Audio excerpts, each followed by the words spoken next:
حمید مجید اللہم بارک علی محمد وعلی آل محمد کما بارکت علی ابراہیم وعلی آل ابراہیم انک حمید مجید۔ رب اشرح لی صدری ویسر لی امری واحلل عقدۃ من لسانی یفقہوا قولی، اما بعد۔ تمام تعریفیں اس اللہ عز و جل کے لیے لائق و زیبا ہے جو تمام جہانوں کا بنانے والا اور اسے پالنے والا ہے، اور درود و سلام اس کے آخری نبی محمد صلی اللہ علیہ وسلم پر۔ آج اس شخصیت کے تعلق سے میں کچھ روشنی ڈالوں گا۔ وہ شخصیت کے تعلق سے چند باتیں میں آپ کے سامنے رکھتا ہوں، ان کے فضائل میں، ان کی اہمیت کے تعلق سے، کہ جو شخص کا آج میں تذکرہ آپ کے سامنے کروں گا، اس معاملے میں اہل سنت والجماعت، صحابہ کا اور امت مسلمہ کا اس پر اتفاق ہے کہ انبیاء اور رسول کے بعد وہ سب سے محترم اور سب سے بہترین شخصیت ہے۔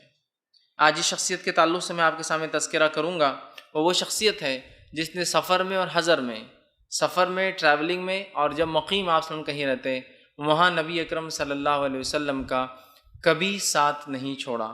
میں آج جس شخصیت کا تذکرہ آپ کے سامنے کروں گا، انہوں نے اس وقت نبی اکرم صلی اللہ علیہ وسلم کی نصرت کی، مدد کی، جب لوگ آپ کی مدد تو دور آپ کو تکلیف پہنچا رہے تھے۔ میں آج انشاءاللہ اس شخصیت کا تذکرہ آپ کے سامنے کروں گا کہ جس وقت لوگ نبی اکرم صلی اللہ علیہ وسلم کی رسالت کا انکار کر رہے تھے، یہ وہ شخص تھا جس نے آگے بڑھ کر آپ صلی اللہ علیہ وسلم کی رسالت کا اقرار کیا۔ آج میں اس شخص کا تذکرہ آپ کے سامنے کروں گا جو نبی اکرم صلی اللہ علیہ وسلم کے ساتھ، آپ کو جب ہجرت کا حکم دیا گیا، آپ ہجرت کے سفر میں نبی اکرم صلی اللہ علیہ وسلم کے ساتھ تھے۔ آج اس شخص کا میں ذکر خیر آپ کے سامنے کروں گا انشاءاللہ عزیز، کہ جو نبی اکرم صلی اللہ علیہ وسلم کے ساتھ ہر جنگ میں شامل رہے، ہر جنگ میں شامل رہے، اول سے لے کر آخر تک۔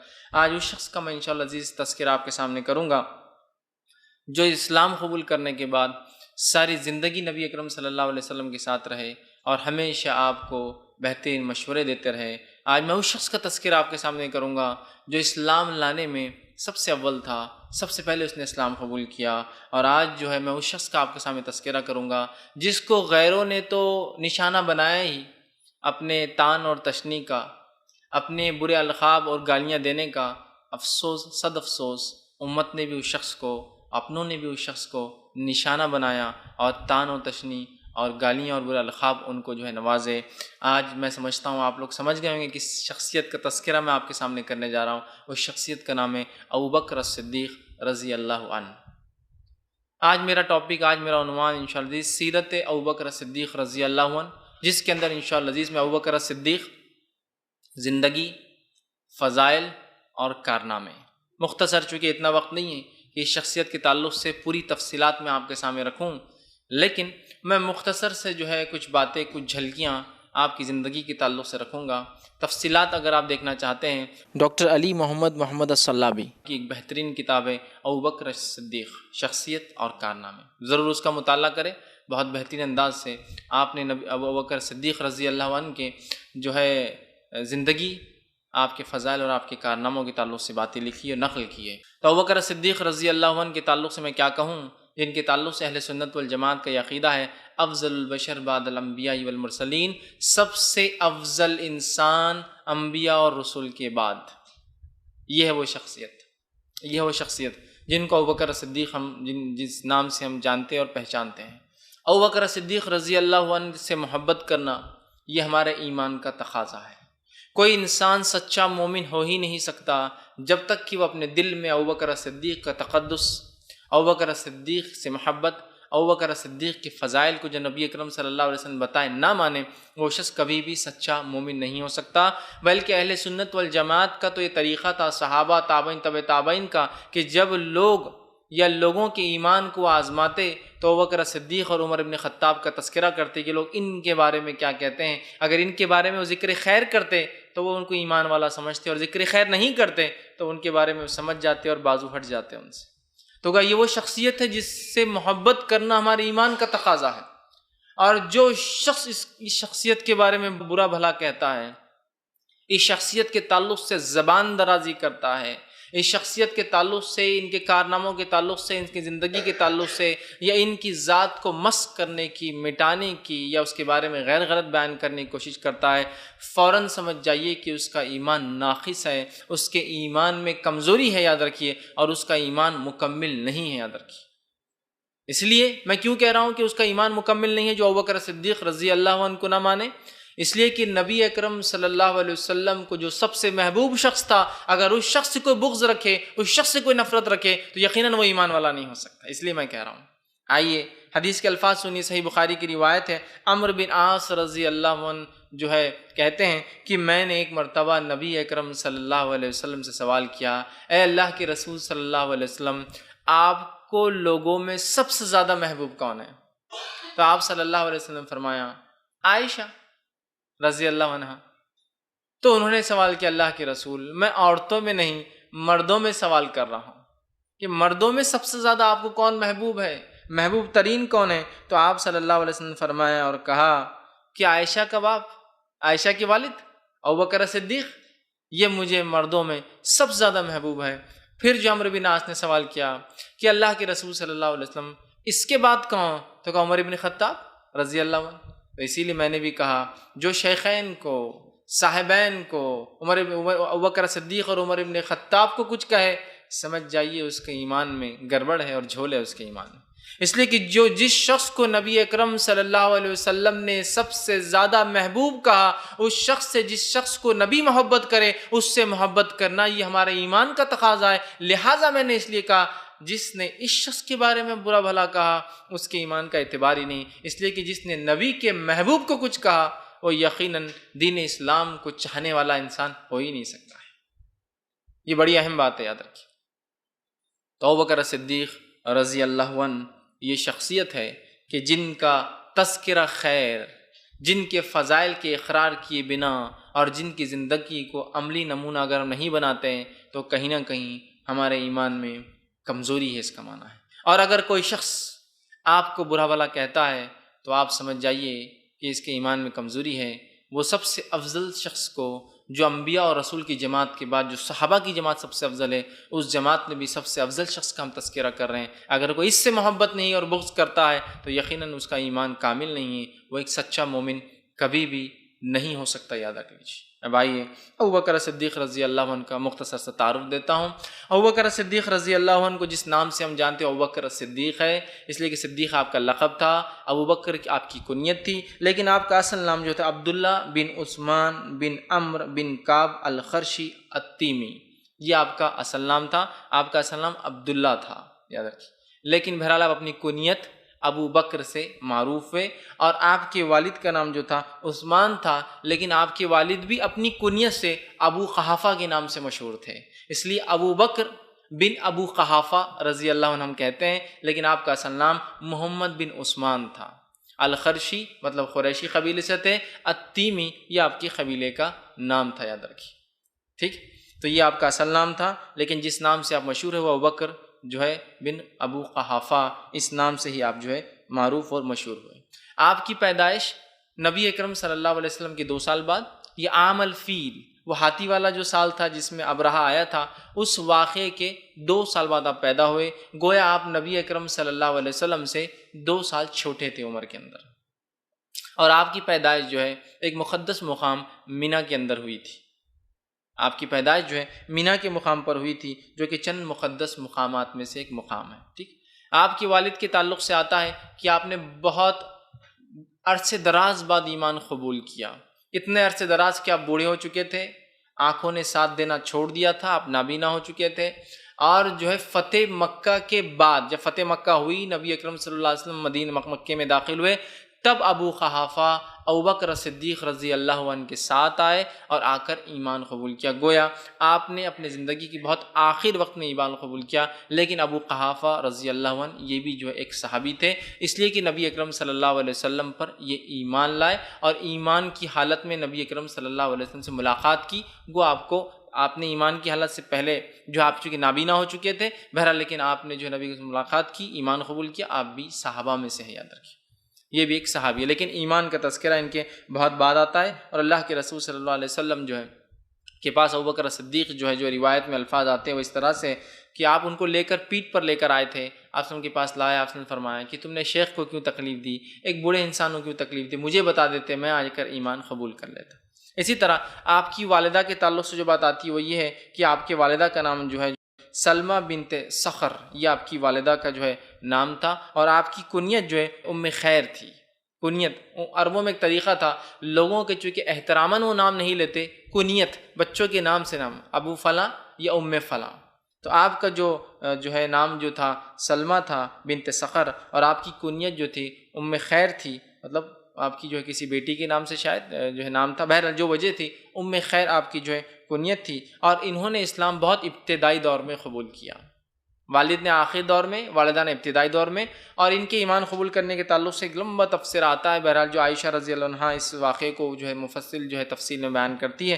اور واقعے کے اندر چونکہ البدایہ والنہایہ میں اس کی تفصیلات آپ دیکھ سکتے ہیں. واقعہ یوں ہے کہ ابوبکر صدیق رضی اللہ عنہ آئے اور کم بیش 38 لوگ ایمان لائے تھے، 38.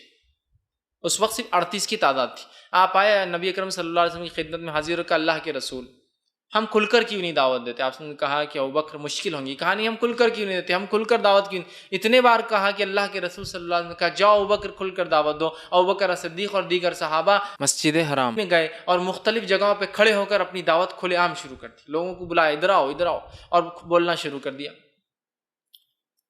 اور جب لوگوں نے یہ بات سنی کہ ابوبکر صدیق اور دیگر 38 صحابہ یہ کہہ رہے ہیں، لوگ اٹھے اور ابوبکر صدیق کو اس بدترین انداز سے مارا، اتنا مارا کہ روایت میں آتا ہے کہ ابوبکر کا اگلا اور پچھلا پہچانا نہیں جا رہا تھا، مطلب چہرے کا آگے کا حصہ اور پیچھے کا پہچانا نہیں جا رہا تھا. اتنا مار جو ہے لوگوں نے مارا، اور خاص طور سے آپ کے چہرے کو نشانہ بنایا گیا.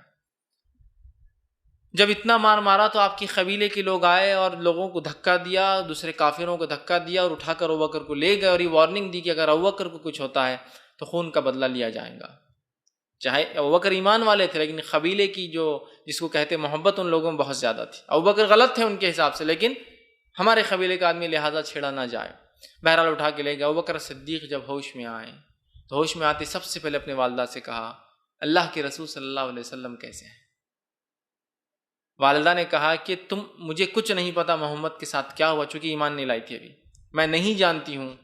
تم اپنا حال دیکھو، تمہارا حال کیا بنا دیا گیا کہ تمہارا اگلا اور پچھلا پہچانا نہیں جاتا. مطلب اتنا مارا گیا کہ خون سے پچھلا حصہ بھی اور اگلا حصہ بھی سب وہ ہوتا نا چپک کے، کہ انسان کو اگر دیکھے دور سے تو چہرہ آگے ہے پیچھے اندازہ نہیں ہو پا رہا. اور چونکہ چہرے کو نشانہ بنایا گیا، ناک اور جو آنکھیں اور کان پھوٹ گئے تھے خون کی وجہ سے، تو اس وجہ سے جو ہے پہچانا نہیں جا رہا تھا. کہا اللہ کے رسول کیسے؟ تو کہا تو اپنا خیال کرو، کچھ دوا کھا لو. تو کہا میں تب تک دوا نہیں کھاؤں گا، بلکہ قسم کھا لی جب تک پانی بھی نہیں پیوں گا جب تک نبی اکرم صلی اللہ علیہ وسلم سے ملاقات نہ کر لوں، آپ خیریت سے معلوم نہ کر لوں. اس سے پتہ چلتا ابوبکر صدیق رضی اللہ عنہ کی محبت نبی اکرم صلی اللہ علیہ وسلم سے. ان کی والدہ کہتی ہے انہوں نے اور ایک اور صحابیہ نے مل کر جو ہے انہیں جو ہے آ کر خبر دی کہ اللہ کے رسول صلی اللہ علیہ وسلم ٹھیک ہے. لیکن وہ صحابیہ نے ابھی اپنا ایمان چونکہ چھپا رکھا تھا، انہوں نے اعلان نہیں بتایا کہ کیا معاملہ ہے. جن کا نام ام جمیل آتا ہے روایت میں، انہوں نے بتایا نہیں تھا. بس یوں ہی ان کے والدہ سے بات کرتی رہی ام خیر سے اور تذکرہ کرتی رہی. ابوبکر صدیق کے پاس جب جو ہے یہ ام جمیل آئی تو ابوبکر صدیق سے کہا تمہاری والدہ سامنے ہیں، اللہ کے رسول صلی اللہ علیہ وسلم کی خبر دوں؟ تو کہا دے دو، کوئی مسئلہ نہیں، والدہ کافر ہے لیکن کوئی مسئلہ نہیں، دے دو، یہ امین ہے، یہ کسی کو نہیں بتائیں گی. انہوں نے بتایا کہ ٹھیک ہے، دار ارقم میں. کہا مجھے یقین نہیں، جب تک میں جا کر مل نہیں لوں گا یقین نہیں کروں گا. ان دونوں نے جب رات ہو گئی، لوگ خاموش ہو گئے اور سو گئے، ابوبکر صدیق کو اپنے کاندھے پہ دونوں ہاتھ رکھائے اور کھینچ کر، چونکہ چلنے کی طاقت نہیں تھی اور کھانا نہیں کھانے کی قسم کھا چکے تھے، گھسیٹ کر لے گئے. ابوبکر صدیق نے اللہ کے رسول صلی اللہ علیہ وسلم کو دیکھا، سلام کیا، ملاقات کی اور اطمینان آیا. اس کے بعد اپنے گھر واپس گئے. تو گویا اتنی شدید تکلیف ہے ایمان کے لیے ابوبکر صدیق رضی اللہ عنہ نے جو ہے اٹھائی، بہت تکلیف اٹھایا در کی. بہرحال اسی موقع پر جب ان کی والدہ بھی ساتھ تھی، ام جمیل جو کہ ایک صحابیہ تھی اور ام خیر دونوں ساتھ تھی ان کی والدہ، تب اللہ ابوبکر صدیق نے کہ اللہ کے رسول میری والدہ کے لیے دعا کیجیے کہ یہ برشرف ایمان ہو جائے. اور اللہ کے رسول صلی اللہ علیہ وسلم نے دعا کی اور انہوں نے ایمان قبول کیا. اور یہ گویا ابتدائی مسلمانوں میں سے ہے، گویا 38 کے بعد 39 بھی آپ بول سکتے ہیں. اور عمر ابن خطاب کے قول کے مطابق کہتے ہیں میں 40واں مسلمان تھا، 40th مسلم تھے وہ. ابوبکر صدیق یہ اول تھے، فرسٹ تھے. عمر ابن خطاب 40ویں تھے اور 38 لوگ تب تک ایمان لائے تھے. تو ام جو ہے آپ کی والدہ ام خیر یہ ہو سکتا ہے 39ویں رہی ہوں. ٹھیک. بہرحال تو یہ ایمان لائی، بشرف اسلام ہوئی. یہ بہرحال ابتدائی دور میں تھا. اس واقعے کو اگر آپ تفصیل میں پڑھے، چونکہ وقت نہیں تھا کہ میں تفصیلات رکھوں، تفصیل میں پڑھے تو یہ بات پتہ چلتا ہے کہ ابوبکر صدیق کس قدر نبی اکرم صلی اللہ علیہ وسلم سے محبت کرتے تھے کہ ابوبکر صدیق نے رسول اللہ صلی اللہ علیہ وسلم کا بار بار تذکرہ کیا کہ کیا ہے، اپنی حالت کو نہ دیکھا، تذکرہ کیا، پوچھا کہ اللہ کے رسول کیسے، پہلے بتاؤ، اس لیے کہ آپ تو بے ہوش ہو گئے تھے، اب پتہ نہیں کیا ہوا۔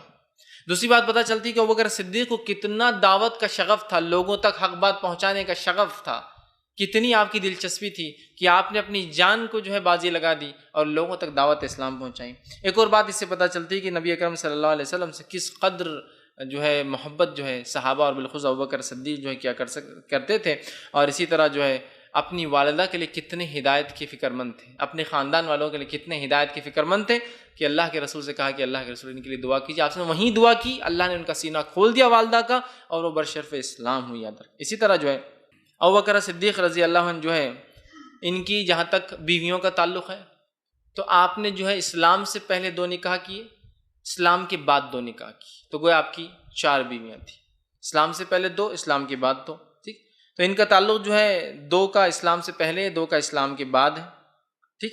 جو نام آپ کی بیویوں کے آتے ہیں، جو 2 سے آپ نے نکاح جو ہے اسلام قبول کرنے کے پہلے کیا، اس میں پہلی خاتون ہے جس سے آپ نے پہلا نکاح کیا وہ جو ہے ختیلہ بنت عبد العزیٰ، یہ پہلی خاتون تھی جس سے آپ نے نکاح کیا۔ دوسری خاتون جو اسلام سے پہلے آپ نے نکاح کیا ان کا نام تھا ام رمان، ٹھیک۔ یہ 2 تھی جن سے اسلام سے پہلے نکاح کیا۔ اسلام کے بعد جن سے اسلام قبول کر 2 لوگوں سے نکاح کیا، 2 عورتوں سے، اس میں پہلی ہے اسماء بنت امیس رضی اللہ عنہا، ان سے آپ نے نکاح کیا، اور اس کے بعد جو ہے حبیب بنت خارجہ بن زید رضی اللہ عنہ، یہ چوتھی بیوی تھی، اور دوسری تھی ایمان لانے کے بعد جن سے آپ نے نکاح کیا۔ آپ کی جو 3 بیویاں تھیں برشرف اسلام ہوئی، اور ایک بیوی کے تعلق سے آتا ہے کہ ختیلہ بنت عبد العزیٰ، یہ ایمان نہیں لائی۔ بہرحال روایتیں ہوتی ہیں مختلف، لیکن جو بات آتی ہے وہ یہ نہیں لائی، لیکن 3 بیویاں آپ کی ایمان، اور یا ہو سکتا ہے پہلے انتقال کر گئی اس لیے ایمان لائی نہ ہو، بہرحال 3 بیویاں آپ کی جو ہے صحابیہ تھیں، وہ ایمان لائی تھی۔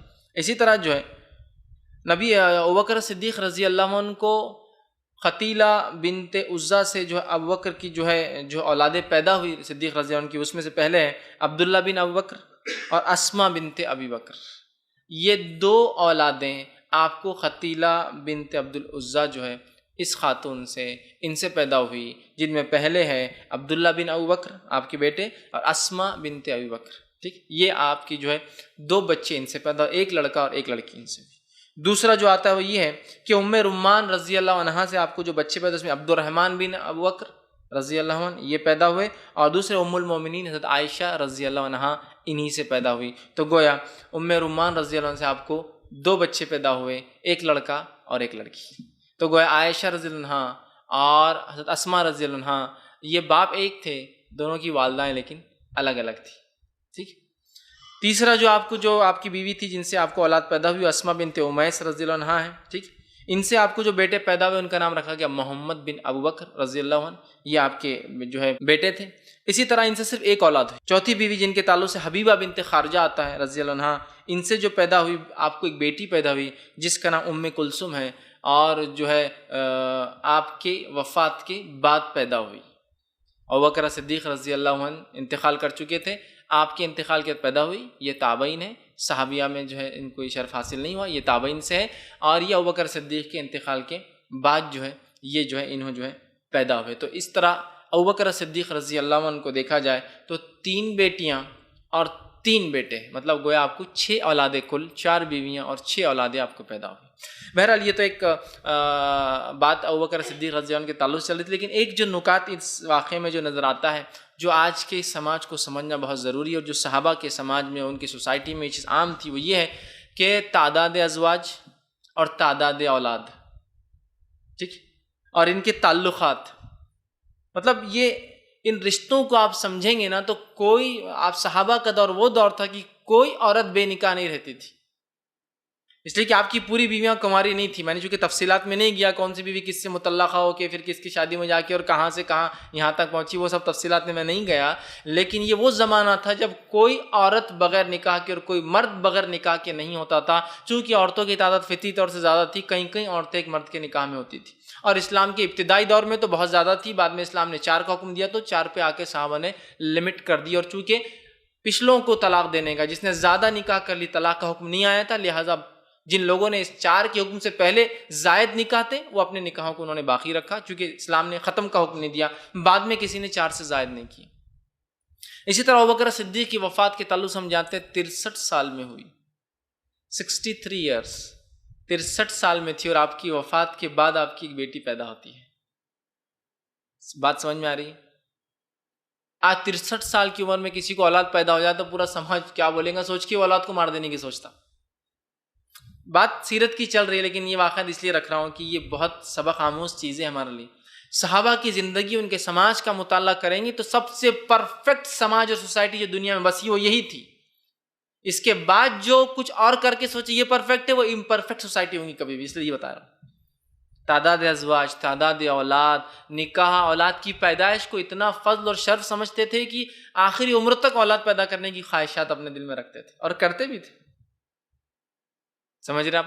بہرحال اس سماج کے لیے بہت نمونے ہیں اس سماج کے اندر۔ بہرحال تو 3 لڑکے 3 لڑکیاں آپ کو پیدا ہوئی، آپ جو ہے مطلب گویا آپ کی والدہ بھی بشرف اسلام ہوئی، آپ کی والد بھی بشرف اسلام ہوئے۔ بہت کم صحابہ تھے جن کے والدین ایمان لائے تھے، ان میں سے یہ بھی تھے، اور آپ کی ساری اولادوں میں سے 5 اولادیں صحابہ کے درجے کو پہنچی، ایک جو ہے تابعی کے درجے کو، جو آپ کی آخری بیٹی جو پیدا ہوئی وہ پہنچی۔ اسی طرح جو ہے ابوبکر صدیق رضی اللہ عنہ کے اخلاق مثالی اخلاق تھے، مثالی اخلاق تھے۔ ابوبکر صدیق رضی اللہ عنہ کی زندگی کا جو مطالعہ کرتا ہے گویا ایسا لگتا ہے گویا نبی اکرم صلی اللہ علیہ وسلم کا عکس دیکھ رہا ہے۔ آئینہ دیکھتے ہیں نا، اس میں امیج آپ کو دکھتی ہے۔ کوئی اگر ابوبکر صدیق کی زندگی کا مطالعہ کرے تو گویا ایسا لگتا ہے نبی اکرم صلی اللہ علیہ وسلم کا عکس۔ پیدائش میں صرف 2 سال چھوٹے ہیں، اور اتنی ساری چیزیں آپ کی اللہ کے رسول کی جیسی کو انتہا نہیں۔ آپ سلیم الفطرت تھے، آپ اخلاق میں سب سے بلند تھے، مشرکین آپ سے مشورہ لیا کرتے تھے، آپ کے مشورے کو وزن دیا جاتا جیسے آپ کے ساتھ ہوتا تھا۔ آپ نے ساری زندگی میں دور جہالت میں بھی شراب نہیں پی، زنا نہیں کیا، جو آپ صلی اللہ علیہ وسلم کی بھی صفت تھی۔ آپ نے ساری زندگی اسلام سے پہلے بتوں کی عبادت نہیں کی، دیگر صحابہ نے کی، انہوں نے کبھی نہیں کی۔ تو گویا نبی اکرم صلی اللہ علیہ وسلم کو آپ دیکھیں اور ابوبکر صدیق کو دیکھا تو عکس آپ دیکھ رہے ہیں، امیج دیکھ رہے ہیں۔ آپ صلی اللہ علیہ وسلم نے کبھی شرک نہیں کیا، بت پرستی نہیں کی، بد اخلاقی نہیں کی، لوگ آپ کو امین مانتے تھے، لوگ آپ کو صادق مانتے تھے، آپ کے مشورے لیے جاتے تھے۔ ابوبکر صدیق رضی اللہ عنہ کا وہی حال تھا۔ خاندانی جو ہے بہت دبدبہ تھا آپ کا، اس لیے کہ بہت اونچی اور ایک بہت پاک باز اور بہترین خاندان سے تعلق تھا، آپ کا وہی حال تھا۔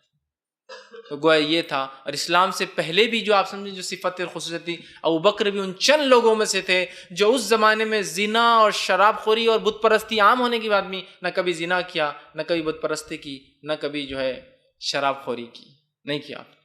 عام تھا لیکن نہیں کیا۔ تو گویا ابوبکر صدیق بہت ایکسیپشنل شخصیات میں سے اسلام کی، اور آپ کی زندگی گویا نبی اکرم صلی اللہ علیہ وسلم کی زندگی کا عکس نظر آتی ہے، یاد رکھیے۔ اور آپ نے خود ایک قول کے مطابق اپنے بارے میں کہا، میں نے کبھی زندگی میں بتوں کی عبادت نہیں کی، میرے والد نے ایک مرتبہ مجھے پکڑا اور میرے کل دیوتا کے پاس، میرے جو ہے خاندانی معبود کے پاس لے گئے اور کہا بیٹا یہ تمہارا بت ہے، اس کی عبادت تم زندگی میں کرو گے۔ اور ابوبکر صدیق کہتے ہیں میں چھوٹا تھا اور میں نے اس بت کا بڑا مذاق اڑا، اور مذاق اڑا کے وہاں سے جو چلا گیا۔ میں نے کہا تم کھانے کو دو، اب تک نہیں دیا، میری بات سنتے ہو، جواب نہیں دیتے ہو۔ چند سوالات کیوں نکل گئے کہ نہ سنتا ہے نہ دیتا ہے، اس کی عبادت کر کے کیا فائدہ۔ تو گویا آپ بہت سلیم الفطرت تھے، یاد رکھیے۔ صدیق آپ کو کیوں کہا جاتا ہے؟ ابوبکر کیوں کہا جاتا ہے؟ آپ کی کنیت۔ صدیق آپ کو کیوں کہا جاتا ہے؟ صدیق آپ کا لقب تھا۔ یہ لقب کے تعلق سے جو واقعات ہے وہ یہ ہے، یہ دلائل النبویہ للبیہقی، امام بیہقی نے دلائل النبویہ میں ایک واقعہ نقل کیا، اور اس میں جو معراج کا سفر نبی اکرم صلی اللہ علیہ وسلم کا ہوا، اس سفر کے بعد لوگوں نے کہا کہ محمد صلی اللہ علیہ وسلم اب پورے ہی گئے گزرے ہو گئے، مجنون ہو گئے، اب کچھ باتیں کرنے لگے کہ ایک رات کے ایک حصے کے اندر بیت المقدس جا کر آسمانوں کا سفر کر کے واپس آیا، یہ شخص جھوٹا ہے۔ ایک شخص پہنچا اور کہا ابوبکر صدیق کے پاس پہنچا، کہا ابوبکر صدیق تمہارا ساتھی دیکھو کیا بکتا ہے، محمد صلی اللہ علیہ وسلم کیا کہہ رہے ہیں ذرا سنو۔ کہا کیا کہہ رہے ہیں؟ تو کہہ رہے ہیں کہ رات کے ایک حصے میں بیت المقدس گیا، آسمانوں کا سفر کیا پھر آیا۔ تو ابوبکر صدیق نے کہا اگر محمد صلی اللہ علیہ وسلم یہ کہتے ہیں تو سچ کہتے ہیں، تو آپ کو لقب دیا گیا الصدیق، تصدیق کرنے والا، سچائی کو جس کی سچائی کی تصدیق کرنے والا، صدیق کہتے ہیں اس کی سچائی کی تصدیق کر لے، حق کو مان لے۔ تو کہا اگر محمد صلی اللہ علیہ وسلم کہتے ہیں تو میں پھر اس چیز کو مان لیتا ہوں، اور اس کے بعد آپ کا لقب پڑا صدیق، یاد رکھے۔ اسی طرح انس بن مالک رضی اللہ عنہ فرماتے ہیں ابوبکر صدیق رضی اللہ عنہ کے تعلق سے آپ نے فرمایا کہا ابوبکر رضی اللہ عنہ، عمر رضی اللہ عنہ اور عثمان رضی اللہ عنہ یہ سب احد پہاڑ پر تھے اور چڑھے ہوئے تھے، اور احد پہاڑ ہلنے لگا تو آپ صلی اللہ علیہ وسلم نے احد پہاڑ کو کہا اور فرمایا اے احد پہاڑ تم مت ہلو، زلزلہ آیا تھا مطلب، تم مت ہلو اس لیے کہ اس وقت تمہارے اوپر ایک صدیق اور شہید موجود ہے۔ آپ سب نبی تھے، ٹھیک، اور صدیق تبارہ علیہ کی روایت میں یہ بھی الفاظ ہے تم پر ایک نبی، ایک صدیق اور ایک جو ہے شہید جو ہے تمہارے اوپر جو شہید کھڑا ہوا ہے، ٹھیک۔ اور مشرکین میں بھی جو ابو سفیان احد پہاڑ پہ جو اللہ کے رسول صلی اللہ علیہ وسلم، ابوبکر صدیق، عمر ابن خطاب اور عثمان چلے گئے تھے تو ابو سفیان بھی آیا اور کہا کیا احد پہاڑ پہ تم میں محمد صلی اللہ علیہ وسلم ہے؟ جواب نہیں آیا۔ آپ نے کہا خاموش رہو، مت جواب دو۔ کیا تم میں ابوبکر ہے؟ جواب نہیں آیا۔ کیا تم میں عمر ہے؟ جواب نہیں دیا گیا۔ کیا تم میں عثمان ہے؟ جواب نہیں دیا گیا تھا۔ گویا آج جو مسلمان اپنے آپ کو اسلام اور مسلمان ہونے کا دعویٰ کرتے ہیں اور وہ صحابہ میں خاص طور ابوبکر صدیق، عمر ابن خطاب اور عثمان ابن عفان کی عزت اور احترام نہیں کرتے، گویا وہ تو ابو سفیان ایک مشرک سے بھی گئے گزرے کہ وہ شرک کی حالت میں تھا لیکن جانتا تھا کہ محمد کے بعد مقام ابوبکر کا ہے، ابوبکر کے بعد مقام عمر کا ہے اور عمر کے بعد مقام عثمان کا ہے، وہ جانتا تھا۔ اس لیے تو کہا ترتیب سے کیا تم میں محمد ہے؟ آپ نے کہا جواب مت دو۔ کیا تم میں ابوبکر ہے؟ اس کو پتا تھا کہ ابوبکر کا مقام دوسرا ہے نبی کے بعد۔ کیا تم میں عمر ہے؟ اس کو پتا تھا کہ آپ کے بعد ابوبکر کے بعد کسی کا مقام ہے تو عمر کا ہے۔ کیا تم میں عثمان ہے؟ اس لیے کہ اسے پتا تھا کہ آپ کے بعد کسی کا مقام ہے تو ابوبکر اور کسی کا مقام ہے تو عمر اور کسی کا مقام ہے تو عثمان ہے۔ آج کتنے افسوس کی بات ہے، کتنے افسوس کی بات ہے، مسلمانوں کے ایک طبقے نے تینوں کو چھوڑ دیا اور ایک کا ہی مقام بنا دیا، علی ابن ابی طالب رضی اللہ عنہ۔ ان کا بھی مقام ہے لیکن یہ مقام ان کے بعد ہے، یاد رکھیے۔ اور خلافت کا بھی دیکھیے معاملہ ایسی اللہ نے رکھا، جو ان کے مقامات خلافت بھی ویسی دی گئی۔ ایک خاتون اللہ کے رسول صلی اللہ علیہ وسلم کے پاس ہے اور کہا اللہ کے رسول میں فلاں چیز کا آپ سے وعدہ چاہتی ہوں، آپ نے کہا مجھ سے وعدہ لے لے، یہ چیز تجھے مل جائیں گی۔ کہا تمہیں نہ پاؤں تو کس سے مانگوں؟ مطلب اگر تم دنیا سے چلے جاؤ، تمہارا انتقال ہو جائے محمد، تو میں کس سے لوں؟ تو کہا ابوبکر سے لے لینا۔ تو کہا ابوبکر کو نہ پاؤں تو کس سے لوں؟ تو کہا عمر سے لے لینا۔ تو کہا اللہ کے رسول صلی اللہ علیہ وسلم نے بتا دیا میرے بعد ابوبکر اور اس کے بعد عمر ہے، کہ میں نہ پاؤں تو ابوبکر کے پاس آنا، مطلب وہ زندہ رہیں گے میرے بعد، ان سے لے لینا، اور اگر ابوبکر کو نہ پاؤں گویا وہ عمر سے پہلے انتقال کریں گے تو عمر سے لے لینا۔ گویا اللہ کے رسول درجات بتا دی، میرے بعد کوئی ہے تو ابوبکر، پھر کوئی ہے تو پھر عمر، پھر کوئی ہے تو عثمان، اور پھر کوئی ہے تو علی ہے۔ یہ ہے ترتیب، یہ ہے ترتیب، یاد رکھیے۔ تو گویا وہ مشرک تھے ابو سفیان، جانتے تھے مقامات کیا ہے، ہیرارکی کیا ہے، سمجھے؟ تو آپ نے کہا اے عہد ہلو مت، تم پر ایک نبی کھڑا ہے، ایک صدیق ہے تم پر اور ایک شہید ہے۔ مطلب آپ نے اعلان کر دیا تھا، بتا دیا تھا کہ شہید ہونے والے ہیں دو لوگ۔ یہ بات صحابہ کو اس سے بھی وہ تھی کہ ہاں شہید ہونے والے ہیں ہم، اس لیے کہ آپ نے بول دیا نا تم پر ایک نبی، اور 4 ہی لوگ تھے ٹوٹل اس پہ، تب بعد میں بہت صحابہ جمع ہوئے، اور ایک صدیق۔ تو صدیق کون تھے سب کو پتا، ابوبکر، اور شہید ہے تو 2 لوگ سمجھ گئے شہید کون ہے، اور وہ دونوں بھی شہید ہیں، عمر ابن خطاب، عثمان ابن عفان رضی اللہ عنہ۔ بہرحال تو یہ تھی چند باتیں ابوبکر صدیق کی لقب کے تعلق سے، کہ آپ کو لقب کیوں دیا گیا صدیق کا؟ جب دنیا نے انکار کیا، ابوبکر نے انکار کیا، اس لیے وہ صدیق کہلائے۔ اب ابوبکر صدیق رضی اللہ عنہ کے کچھ فضائل بھی دیکھ لیتے ہیں۔ فضائل کیا ہیں آپ کے؟ میں چند فضائل، چونکہ یہ شخصیت کے بارے میں پوری تفصیلات رکھنا تو ممکن ہی نہیں ہے، گویا ایک طرح سے ایک زندگی دیکھنا ہے کہ انسان کی بہت ممکن نہیں، کچھ باب میں نے باندھے۔ سب سے پہلی چیز ابوبکر صدیق رضی اللہ عنہ کی فضائل ہے، جس چیز کے لیے ہم سب تڑپتے ہیں کہ یہ چیز ہمارے ساتھ بھی ابوبکر کے ساتھ ہو گئی اور آپ کو وہ فضائل اور مقام مل گیا۔ وہ یہ ہے کہ ابوبکر صدیق کو آپ نے زندگی میں پروانہ دے دیا، بیچ دے دیا، دلیل دے دی، اور یہ چیز بتا دی کہ ابوبکر جہنم سے بری ہے۔ پہلی فضیلت آپ کی، یہ ان انسانوں میں سے چند دنیا میں جو نبی اکرم صلی اللہ علیہ وسلم کی زبان مبارک سے جن کو جہنم سے بری ہونے کا خبر دے دی گئی۔ اور اس کے تعلق سے حضرت عائشہ رضی اللہ عنہا فرماتی ہے، یہ جامع ترمذی کی روایت آپ نے فرمایا اور کہا، بیان کرتی ہے کہ ابوبکر صدیق رسول اکرم صلی اللہ علیہ وسلم کی خدمت میں حاضر ہوئے تو آپ صلی اللہ علیہ وسلم نے فرمایا اور کہا، تمہیں خوشخبری ہو کہ تمہیں اللہ نے جہنم کی آنکھ سے آزاد کر دیا۔ اور ابوبکر صدیق کو آپ نے پھر ایک لقب دیا، عتیق۔ عتیق کا معنی ہے جس کو دنیا میں جہنم سے بری ہونے کا پروانہ دے دیا گیا، جہنم سے آزاد ہونے کی خوشخبری سنا دی گئی، اس شخص کو عتیق کہتے ہیں۔ تو آپ نے کہا کہ تم عتیق ہو، تمہیں دنیا میں جہنم سے آزادی کی بات دے رہا ہوں۔ تو پہلی فضیلت آپ کی یہ ہے، آپ چند انسانوں میں سے دنیا میں جس کو جہنم سے بری ہونے کی خوشخبری دنیا میں دی گئی۔ دوسری فضیلت جو آپ کی آتی ہے وہ یہ کہ آپ کو جنت کی خوشخبری دنیا میں دی گئی۔ جہنم سے بری ہونا ایک الگ عمل ہے، جنت میں داخل ہونا ایک الگ عمل ہے۔ تو جنت میں داخل ہونے کی آپ کو خوشخبری دی گئی، اس لیے کہ جنت میں تو بہت سے لوگ جائیں گے، لیکن جہنم کے عذاب بھگتنے کے بعد بھی تو جائیں گے، جنتی تو وہ بھی ہے، لیکن ابوبکر کی خصوصیت یہ ہے جہنم میں جائیں گے ہی نہیں، اور جنت سیدھا مقام، چونکہ جہنم سے بری ہے آپ سم کی زبانی کہہ دیا گیا جنت آپ کا مقام ہے، تو آپ جنتی ہے۔ عبد الرحمن ابن عوف رضی اللہ عنہ فرماتے ہیں، جامع ترمذی کی روایت ہے، آپ صلی اللہ علیہ وسلم فرمایا اور کہا، ابو بکر جنت میں ہیں، عمر جنت میں ہے، عثمان جنت میں ہے، علی جنت میں ہے، طلحہ جنت میں ہے، آپ نے فرمایا، اور اسی طرح آپ نے آگے فرمایا زبیر جنت میں ہے، عبد الرحمن ابن عوف جنت میں ہے، سعد بن ابی وقاص جنت میں ہے، اور آپ نے فرمایا جو ہے سعید بن زید جو ہے جنت میں ہے، اور جو ہے ابو عبیدہ ابن جراح جنت میں ہیں۔ گویا عشرہ مبشرہ 10 لوگ جن کو جنت کی خوشخبری دی گئی، وہ 10 اس حدیث کے اندر آ گئے۔ 10 لوگوں کا آپ نے نام لے کر کہا یہ 10 جنتی لوگ ہیں، انہیں کہتے ہیں عشرہ مبشرہ۔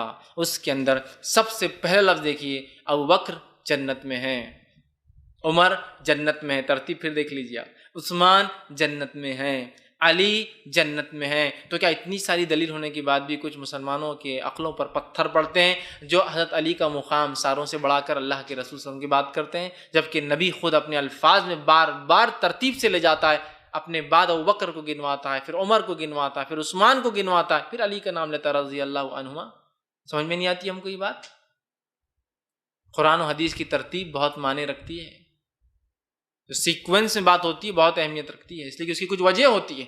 بہرحال تو آپ کو جو ہے دنیا میں جنت کی خوشخبری دی گئی۔ اسی طرح جامع ترمذی کی روایت ہے، علی بن ابی طالب رضی اللہ عنہ فرماتے اور کہتے ہیں، آپ نے فرمایا اور کہا، ابوبکر رضی اللہ عنہ اور عمر رضی اللہ عنہ کی طرف دیکھا اور فرمایا اور کہا، یہ دونوں انبیاء اور رسول کے علاوہ باقی تمام اول اور آخر جو کوئی جنت میں جائیں گا، ان میں عمر رسیدہ لوگوں کے سردار ہے۔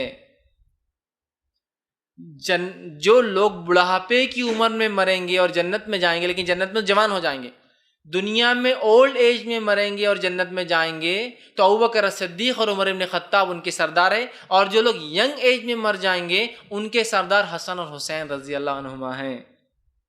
ٹھیک، چونکہ وہ بھی حدیث میں آتا ہے، یہ دونوں شباب اہل جنت، مطلب اہل جنت میں جو جوانی میں مرے ان کے سردار کون ہوں گے؟ حسن اور حسین رضی اللہ عنہما۔ اور جو بڑھاپے میں مر کر جائیں گے ان کے سردار کون ہوں گے؟ ابوبکر اور عمر صدیق، ابوبکر صدیق اور عمر بن خطاب رضی اللہ عنہما، یہ ہوں گے۔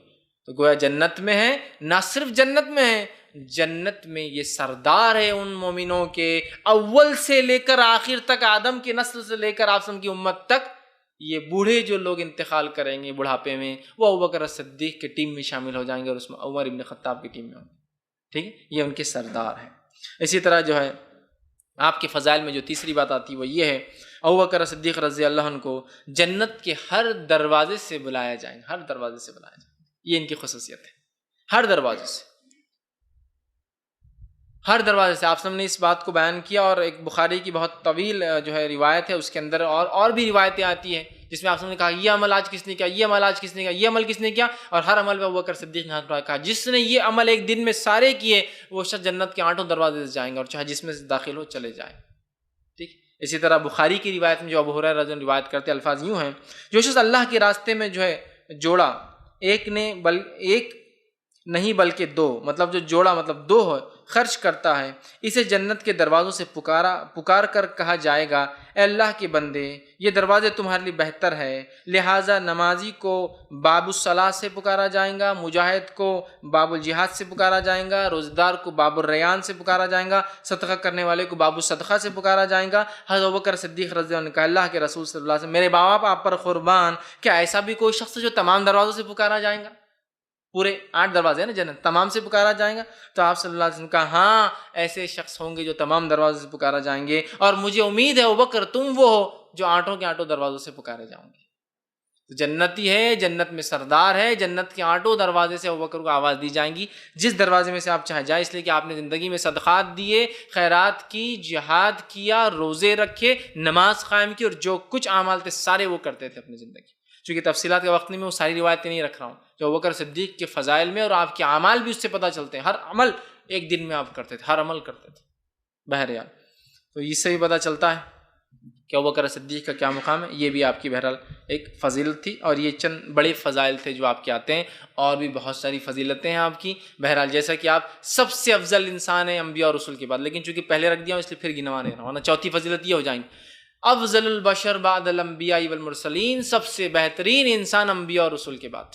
یہ بھی آپ کا ایک ٹائٹل، یہ بھی آپ کا ایک مقام ہے۔ اسی طرح آپ کی فضیلت میں یہ بھی ڈالا جا سکتا ہے سب سے پہلے انسان آزاد ہے جو اسلام قبول کیا آپ نے، یہ بھی آپ کی فضیلت ہے۔ پانچویں فضیلت اگر گنی جائے تو یہ بھی ہوتی ہے کہ سب سے پہلے انسان ہے جس نے جو ہے اسلام قبول کیا، سب سے پہلے انسان، یہ بھی آپ کی فضیلت ہے۔ بہرحال اور بھی ہے لیکن اتنا وقت نہیں، میں تمام رکھوں، یہ 4-5 فضیلتیں میں سمجھتا ہوں کافی ہے اس شخصیت کو سمجھنے کے لیے، یاد رکھیے۔ آئیے آگے عملی زندگی کی بعض پہلو دیکھ لیتے ہیں، ڈے ٹو ڈے لائف کیسے جیتے تھے ابوبکر صدیق، تاکہ اس سے ہم کو بہت اہم ہے، اس سے تو ہم سیکھ پائیں گے کہ ہم کو کیا کرنا ہے، کارنامے کیا کیا چیزیں کرنا ہے۔ صرف یہ بڑے بڑے القاب، یہ جنت کی خوشخبریاں، جہنم سے جو ہے بری ہونے کے جو خوشخبریاں آپ سن کی زبانوں سے سنی، یہ صحابہ نے صرف صحبت کی وجہ سے نہیں، یہ صحابہ نے کڑی محنت مشقت اپنے اعمال ایمان کے بعد یہ سب کرنے کے بعد حاصل کی۔ ایمان لائے اور گھروں میں رہے تو کیا ان کو مقامات تھوڑی ملے؟ بڑے بڑے اعمال کیے صحابہ نے، یاد ہے بڑے بڑے اعمال۔ آئیے سنیے، صحیح مسلم کی روایت ہے ابوبکر صدیق کی عملی زندگی کیا ہے، ایک حدیث ہے، صحیح مسلم کی روایت ہے، عملی زندگی بھی پتہ چلتی ہے اور ساتھ میں آپ کے فضائل بھی پتہ چلتے ہیں۔ آئیے حدیث اس طرح سے، ابو ہریرہ رضی اللہ عنہ فرماتے اور کہتے ہیں نبی اکرم صلی اللہ علیہ وسلم نے ایک بار اعلان کیا اور پوچھا آج تم میں سے کون ہے جس نے جو روزے سے ہے؟ صحابہ سے پوچھا، ابوبکر صدیق نے کہا اللہ کے رسول میں روزے سے ہوں۔ پھر آپ نے دوسرا سوال کیا، آج تم میں سے کون ہے جس نے جنازے کی نماز اور تدفین میں شامل ہوا، جنازہ بھی پڑھا اور قبرستان تک جا کر تدفین میں شامل رہا؟ ابوبکر صدیق نے کہا میں ہوں، میں نے آج یہ کیا ہے۔ پھر آپ نے سوال کیا آج تم میں سے کس نے مسکین کو کھانا کھلایا؟ ابوبکر صدیق نے کہا میں ہوں، میں نے آج کھانا کھلایا۔ آپ نے اس کے بعد سوال کیا اور کہا آج تم میں سے کس نے مریض کی عیادت کی؟ ابوبکر صدیق نے کہا میں ہوں جس نے کی ہے۔ باقی کوئی صاحب ہاتھ نہیں اٹھا رہے تھے۔ ابوبکر صدیق کے فضائل، عملی زندگی پتہ چلے، ایک ہی دن میں اتنے کام کیا آپ نے۔ پھر آپ نے کہا کہ کس نے عیادت کی مریض کی؟ تو آپ نے کہا میں نے کی۔ ٹھیک ہے، تو آپ نے فرمایا یہ خصلت ہے جس میں جمع ہو جائے وہ یقیناً جنت میں داخل ہوں گا۔ جس میں یہ کیریکٹرسٹکس، ایک دن میں جو انسان یہ چاروں کام کر رہا ہے وہ جنت میں جانے والا ہے۔ کیا کام کر رہا ہے جنت میں جانے کے لیے؟ پہلا کام روزے سے ہو، دوسرا کسی کا انتقال ہو تو میت کو تدفین لے جانے سے لے کر جنازے کی نماز اور تدفین تک رہے، دوسرا، تیسرا مسکین کو کھانا کھلائے، اور چوتھا مریض کی عادت جو ایک دن میں یہ سب کر لیتا ہے وہ جنتی ہے۔ اور ابوبکر صدیق سب کر کے آئے تھے، اور یہ کوئی ایسا ڈے نہیں تھا کہ اللہ کے رسول نے اعلان کیا کل ایک دن ہونے والا ہے اعمال کا دن اور کون کون کیا کرتا ہے ہم دیکھیں گے، نہیں، آپ نے یوں ہی سوال کر لیا۔ اور ابوبکر روز کرتے ہوں گے یا ان کا معمول ہوگا یہ کرنا، اس دن وہ سب کیا تھا۔ مطلب آپ کی ڈے ٹو ڈے لائف دیکھیے، سب کچھ کرتے تھے ہر روز، جو موقع نیکی کے آتے تھے ابوبکر چھوڑتے نہیں تھے۔ اس سے آپ کی عملی زندگی پتہ چلتی ہے۔ ٹھیک، دوسرا دیکھتے ہیں عملی زندگی کا واقعہ دیکھتے ہیں۔ ابوبکر صدیق رضی اللہ عنہ نے اپنا سارا سامان اللہ کی راہ میں خرچ کر دیا، اور اس تعلق سے ایک روایت آتی ہے، ابو داؤد کی حدیث ہے، اور حدیث میں یوں آتا ہے حضرت عمر ابن خطاب رضی اللہ عنہ بیان کرتے ہیں کہ ایک دن رسول اکرم صلی اللہ علیہ وسلم نے ہم کو صدقہ کرنے کا، انفاق کرنے، خرچ کرنے کا حکم دیا۔ اس دن میرے پاس مال موجود تھا، میں دل میں کہنے لگا کہ آج ابوبکر سے سبقت لے جاؤں گا، کیونکہ تو یہ دونوں آپس میں بہت بڑے کمپیٹیٹر تھے، ابوبکر صدیق اور عمر ابن خطاب نیکیوں میں۔ تو انہوں نے دل میں سوچا آج پیسہ ہے میرے پاس اور شاید ابوبکر کے پاس نہیں ہوں گا، آج میں بازی مار لے جاتا ہوں اور میں وہ صدقہ کروں گا۔ تو انہوں نے دل میں سوچا کہ ابوبکر سے سبقت لے جانے کا بہترین ہی میرے لیے موقع ہے آگے، لہٰذا میں اپنا آدھا مال 50% جو کچھ تھا میرا سب کچھ لایا، نبی اکرم صلی اللہ علیہ وسلم کی خدمت میں حاضر کر دیا، پیش کر دیا، اور کھڑا ہو گیا دیکھنے کے لیے ابوبکر کیا لاتے ہیں۔ ایک جیسے لوگوں کے کمپٹیشن ایک جیسے لوگوں سے ہوتے ہیں، کمپیٹ کر رہے تھے کہ اب کیا لاتے ہیں۔ تو میں نے پیش کر دیا۔ آپ نے پوچھا اپنے گھر والوں کے لیے کیا چھوڑائے ہو؟ تو میں نے کہا جتنا مال آپ کی خدمت میں لایا اتنا چھوڑا ہے، مطلب 50%۔ حضرت عمر نے کیا کہا؟ جتنا آپ کو دیا اتنا چھوڑایا، 50% پیش کیا، تو اتنا گھر والوں کے لیے چھوڑایا ہوں۔ پھر حضرت ابوبکر صدیق آئے، اور ابوبکر صدیق نے لا کر اب نبی اکرم صلی اللہ علیہ وسلم کی خدمت میں مال رکھ دیا۔ اللہ کے رسول صلی اللہ علیہ وسلم نے پوچھا اپنے گھر والوں کے لیے کیا چھوڑ کر آئے ہو؟ عمر ابن خطاب کے کان کھڑے ہی تھے، پہلے سے انتظار کر رہے تھے کیا جواب ملتا ہے۔ تو کہا اب تم اپنے گھر والوں کے لیے کیا چھوڑ کر آئے ہو؟ تو انہوں نے کہا میں ان کے لیے اللہ اور اس کے رسول کی تعلیمات کو چھوڑ آیا ہوں، اور سارا میں سب کچھ لے آیا ہوں، کچھ بھی نہیں رکھے تھے، صرف اللہ اور اس کے رسول، حدیث میں الفاظ ہے اللہ اور اس کے رسول کو چھڑایا ہوں.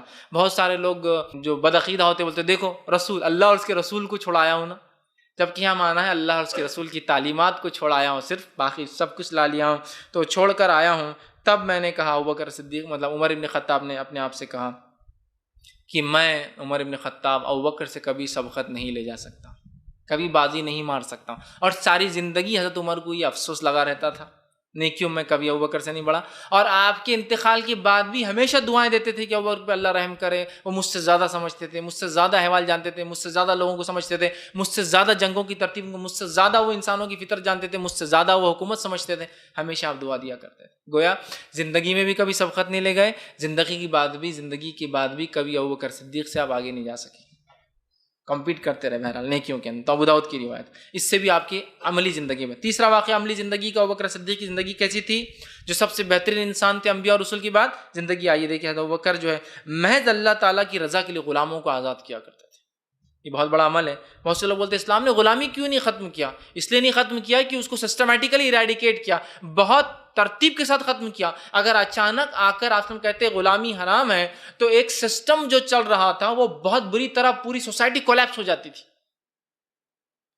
تو اسلام نے ڈائریکٹ نہیں کہا روزے چھوٹ جائے غلام آزاد کرو، خصم کا کفارہ غلام آزاد کرو، قتل کے بدلے غلام آزاد کرو، غلام آزاد کرنے کے بڑے فضائل ہے، غلام آزاد کرو تو یہ ملیں گا، غلام سے لکھوا کے لے لو کہ اتنے اتنے کے بدلے چھوڑ دوں گا تو اس کا یہ فائدہ ہوگا، غلام کو اگر غصہ ہے فلاں ہے تو ایسی باتیں بتائی کہ آپ صلی اللہ علیہ وسلم دنیا سے گئے ہیں، اگلی نسل کھڑی ہے جن کے بارے میں تابعین اور تبع تابعین میں جن کے تعلق سے ہم بڑے بڑے محدثین جن کو ہم مانتے ہیں، یہ تمام غلام اور غلام کی اولادوں سے ہے. یاد رکھیے، میں ان کی برائی کے ناطے نہیں کہہ رہا ہوں، ان کے فضائل پیش کر رہا ہوں کہ اسلام نے کیا فضائل دی کہ یہ غلام ہے، یہ غلام کی اولاد ہے، جو کہ دنیا کے نزدیک کیا اس کا مقام ہے. اگلے زندگی میں آپ سب دنیا سے جاتے ہی ہیں وہ غلاموں کو یہ مقام مل گیا. الحمدللہ اسلام نے وہ دیا کہ وہ غلام حدیثوں کو روایت کرتے اپنے نبی کی. اور جو غلام آزاد کیا جاتے تھے نا تو مولا لگایا جاتا تھا. تو آپ فوراً سمجھ جائیں گے حدیث میں کیا تھا نا، مولا سمجھ جائیے آزاد کردہ غلام تھے کسی کے. یہ غلاموں کو بھی اسلام نے فضل دیا. اسلام انسانی جس کو کہتے ہیں نا، جس کو سمانتا کہیں گے، ایکوالٹی کی جو بات کرتا ہے، مساوات کی جو بات کرتا ہے، کرتا نہیں ہے، دکھاتا ہے کر کے. کہ غلاموں نے روایت کی اپنے نبی کی بات. ایسا کوئی بتا دیجئے زندگی کا کوئی بڑا سے بڑا یا چھوٹے سے چھوٹا کسی بھی فیلڈ کے اندر انسان ہو جس کے تعلق اس کی زندگی کو غلاموں نے روایت کیا ہو اور اس کو ساری دنیا مانتی ہو، ایک واقعہ نہیں ملے گا. بلکہ جو لوگ چھوٹی ذات کے تھے تو ان کی بات نہیں مانی جا رہی چاہے کتنے بڑے لیڈر ہو. یہاں غلام روایت کر رہے ہیں اور مولا لکھا ہوا آتا ہے، مولا فلاں، مطلب سمجھ جائیے آزاد کردہ غلام تھے. یہ مقام تھے، سسٹمیٹیکلی ختم کیا. ابوبکر صدیق بہت غلام آزاد کرتے تھے اور 8 غلام آپ نے آزاد کیے. وہ 8 غلام ابتدائی دور میں آزاد کیے اور وہ ایسے لوگ تھے جو ابتدائی دور کے صحابہ تھے جس میں سر فہرست جس کو آپ نے آزاد کیا وہ تھے بلال بن رباح رضی اللہ عنہ. سب سے پہلے 8 ایسے لوگوں کو آپ نے آزاد کیا آپ کی زندگی میں جو بہت پائے کے صحابہ بنے بعد میں، لیکن وہ غلام تھے. جس میں سب سے اول جن کا نام بار بار لیتے جو مؤذن رسول ہے، اللہ کے رسول صلی اللہ علیہ وسلم کو جب اذان کا حکم آیا تو پہلی بار اذان جس نے دیا وہ بلال تھے، اور بلال کو آزاد کرنے کا جو شرف حاصل ہوا وہ ابوبکر صدیق کو تھا. اور اس دور میں بلال رضی اللہ عنہ کو آپ نے ڈبل قیمت میں پرچیز کیا تھا، کیوں تو آپ کا مالک چھوڑنا نہیں چاہتا تھا. مسلمانوں کو تکلیف دینے کا ایک سمبل بنا دیا تھا اس نے، تو آپ کو ڈبل پرائز میں پرچیز کیا تھا آپ نے. ڈبل ٹرپل پرائز، مطلب جو پرائز تھی نہیں غلام کی. شخصیت کے اعتبار سے بلال کی بہت اہمیت ہے رضی اللہ عنہ، لیکن غلاموں کی جو پرائسنگ تھی اس زمانے میں اس کے مقابلے میں کئی درجے آپ نے زیادہ دے کر لیا تھا کہ نہیں یہ چاہیے مجھے، بس سمجھ رہے ہیں بات. اور ظاہر سی بات ہے لالچ میں کوئی چیز بیچتا ہے انسان، ہائر پرائزز میں بیچتا ہے، تو خرید کر آپ نے فوراً آزاد کر غلاموں کو آزاد کرنا آپ کی زندگی تھی. سورہ لیل سورہ نمبر 92 کی آیت نمبر 17 سے لے کر 21 پڑھی، اس میں اللہ نے فرمایا وَسَيُجَنَّبُهَا الْأَتْقَى، مطلب یہ آیت جو شروع ہو رہی ہے وَسَيُجَنَّبُهَا الْأَتْقَى، اور جو پرہیزگار ہوگا. آگے فرمایا الَّذِي يُؤْتِي مَالَهُ يَتَزَكَّى، اور پھر آگے فرمایا اللہ نے پرہیزگار ہوگا اسے دور رکھا جائے گا آگ سے اور اسے پاکیزہ کر دینے والے، جو آپ جس نے پاکیزہ ہونے کی خاطر اپنا مال خرچ کیا. اللہ فرما رہا ہے کہ جس نے تقوی اختیار کیا اور جس نے جو ہے آنکھ سے اپنے نفس کو بچایا اور اپنے مال کو خرچ کر کر پاکیزگی حاصل کی. وَمَا لِأَحَدِهِ عِندَهُ مِن نِعْمَةٍ تُجْزَى، اور آگے فرمایا اس پر کسی کا کوئی احسان نہ تھا جس کا وہ بدلہ چکاتا تھا. مطلب مال خرچ کر کے وہ جو ہے اپنی نفس کو پاک کرتا تھا، اور مال خرچ کر کے جنہیں وہ آزاد کر رہا تھا، مطلب غلاموں کو، ان غلاموں پر کوئی احسان نہیں تھا. اس کا مطلب احسان تھا ان غلاموں کا کوئی احسان نہیں تھا وہ شخص پر جو وہ آزاد کر رہا تھا. کبھی ہوتا ہے نا کسی نے کسی پہ کچھ احسان کیا تو اس کے بدلے کیا آتا ہے، تو اللہ فرما رہا ہے اس پر کوئی احسان نہیں تھا ان لوگوں کا جن کو وہ آزاد کر رہا تھا. ٹھیک ہے، اللہ نے فرمایا ٹھیک ہے الا ابتغاء وجہ ربہ الاعلی، صرف جو وہ کام کر رہا تھا محض اللہ تعالیٰ کی رضا کے لیے کر رہا تھا. وَلَسَوْفَ يَرْضَىٰ، اور صرف اللہ کو راضی کرنے کے لیے وہ آدمی عمل کر رہا تھا. اس تعلق سے علامہ ابن کثیر رحمہ اللہ لکھتے ہیں یہ آیت ابوبکر صدیق پہ نازل ہوئی تھی جب وہ غلاموں کو آزاد کر رہے تھے. کوئی وجہ نہیں تھی غلام آزاد کرنے کی، کوئی غلاموں کا احسان نہیں تھا، لیکن اپنی نفس کو پاک کرنے ابوبکر صدیق خرچ کر رہے تھے. تو ان آیتوں کا شان نزول 17، 18، 19، 20 اور 21 5 آیتوں کا شان نزول ابوبکر صدیق رضی اللہ عنہ کے تعلق سے، اور تقریباً مفسر کا اس پر اتفاق ہے. قرآن نے کہا، اور قرآن نے کیا کہا تھا کہ وَلَسَوْفَ يَرْضَىٰ، سوا اللہ کی رضا کے لیے نہیں کرتا تھا. ابوبکر صدیق جو بھی کام کرتے تھے اللہ کی رضا کے لیے کرتے تھے، ذرہ برابر بھی نام اور نمود نہیں تھا.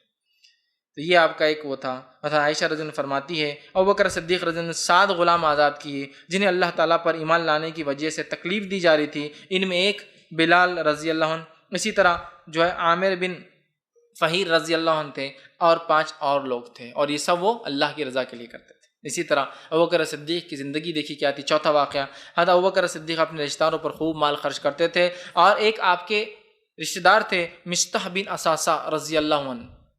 یہ مصطح بن اساسہ بہت غریب انسان تھے، اور ابوبکر صدیق وظیفہ دیتے تھے، ہر مہینے اپنے مال سے کچھ دیتے تھے.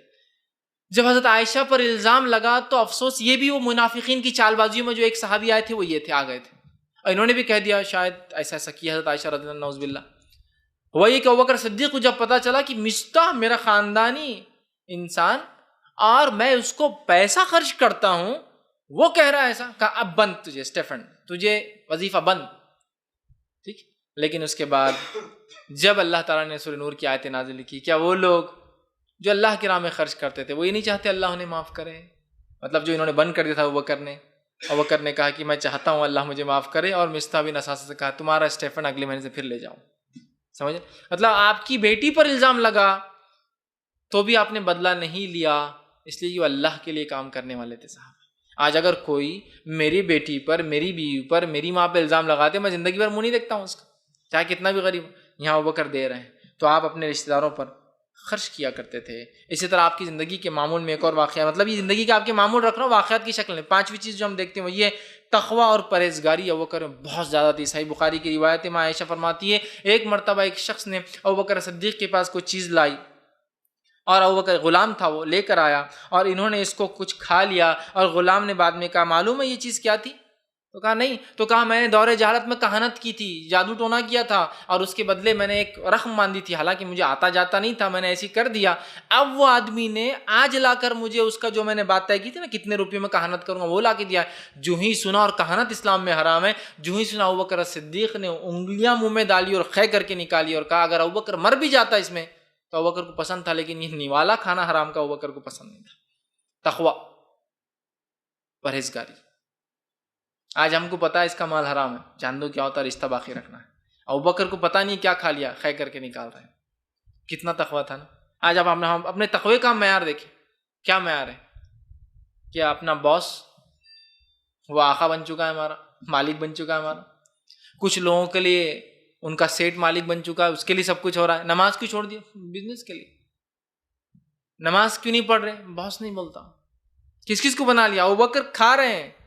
تقوی کا حال دیکھیے، ایک لقمہ ہے، چوک سے کھایا، جان بوجھ کے نہیں کھایا، چوک سے کھایا. خیر کرتے اور کہتے ہیں کہ مجھے پسند نہیں. اس میں تو ہے بخاری کی میں صرف نکالا ہے. ایک دوسری روایت میں ہے کہ انہوں نے یہ کہا کہ میں اگر مر بھی جاتا نا نکالنے میں نکالتا. اور اس کے بعد اللہ دعا گیا اللہ جو میرے معدے نے پیس دیا میں بری ہوں اس سے، اب وہ تو نہیں نکال سکتا ہوں، اور جو میری رگوں نے چوس لیا میں اس سے بری ہوں. میں نے نکال تو دیا لیکن کچھ نہ کچھ تو معدہ لیتا ہے. جو معدے نے پیس لیا اور جو رگوں نے لے لیا میں بری ہوں، باقی تو آپ نے خے کر کے نکال دیا، اور باقی کے معاملے میں تو مجھے معاف کرنا، کیونکہ اس معاملے میں تو میں کچھ نہیں کر سکتا، باقی خے کر دی.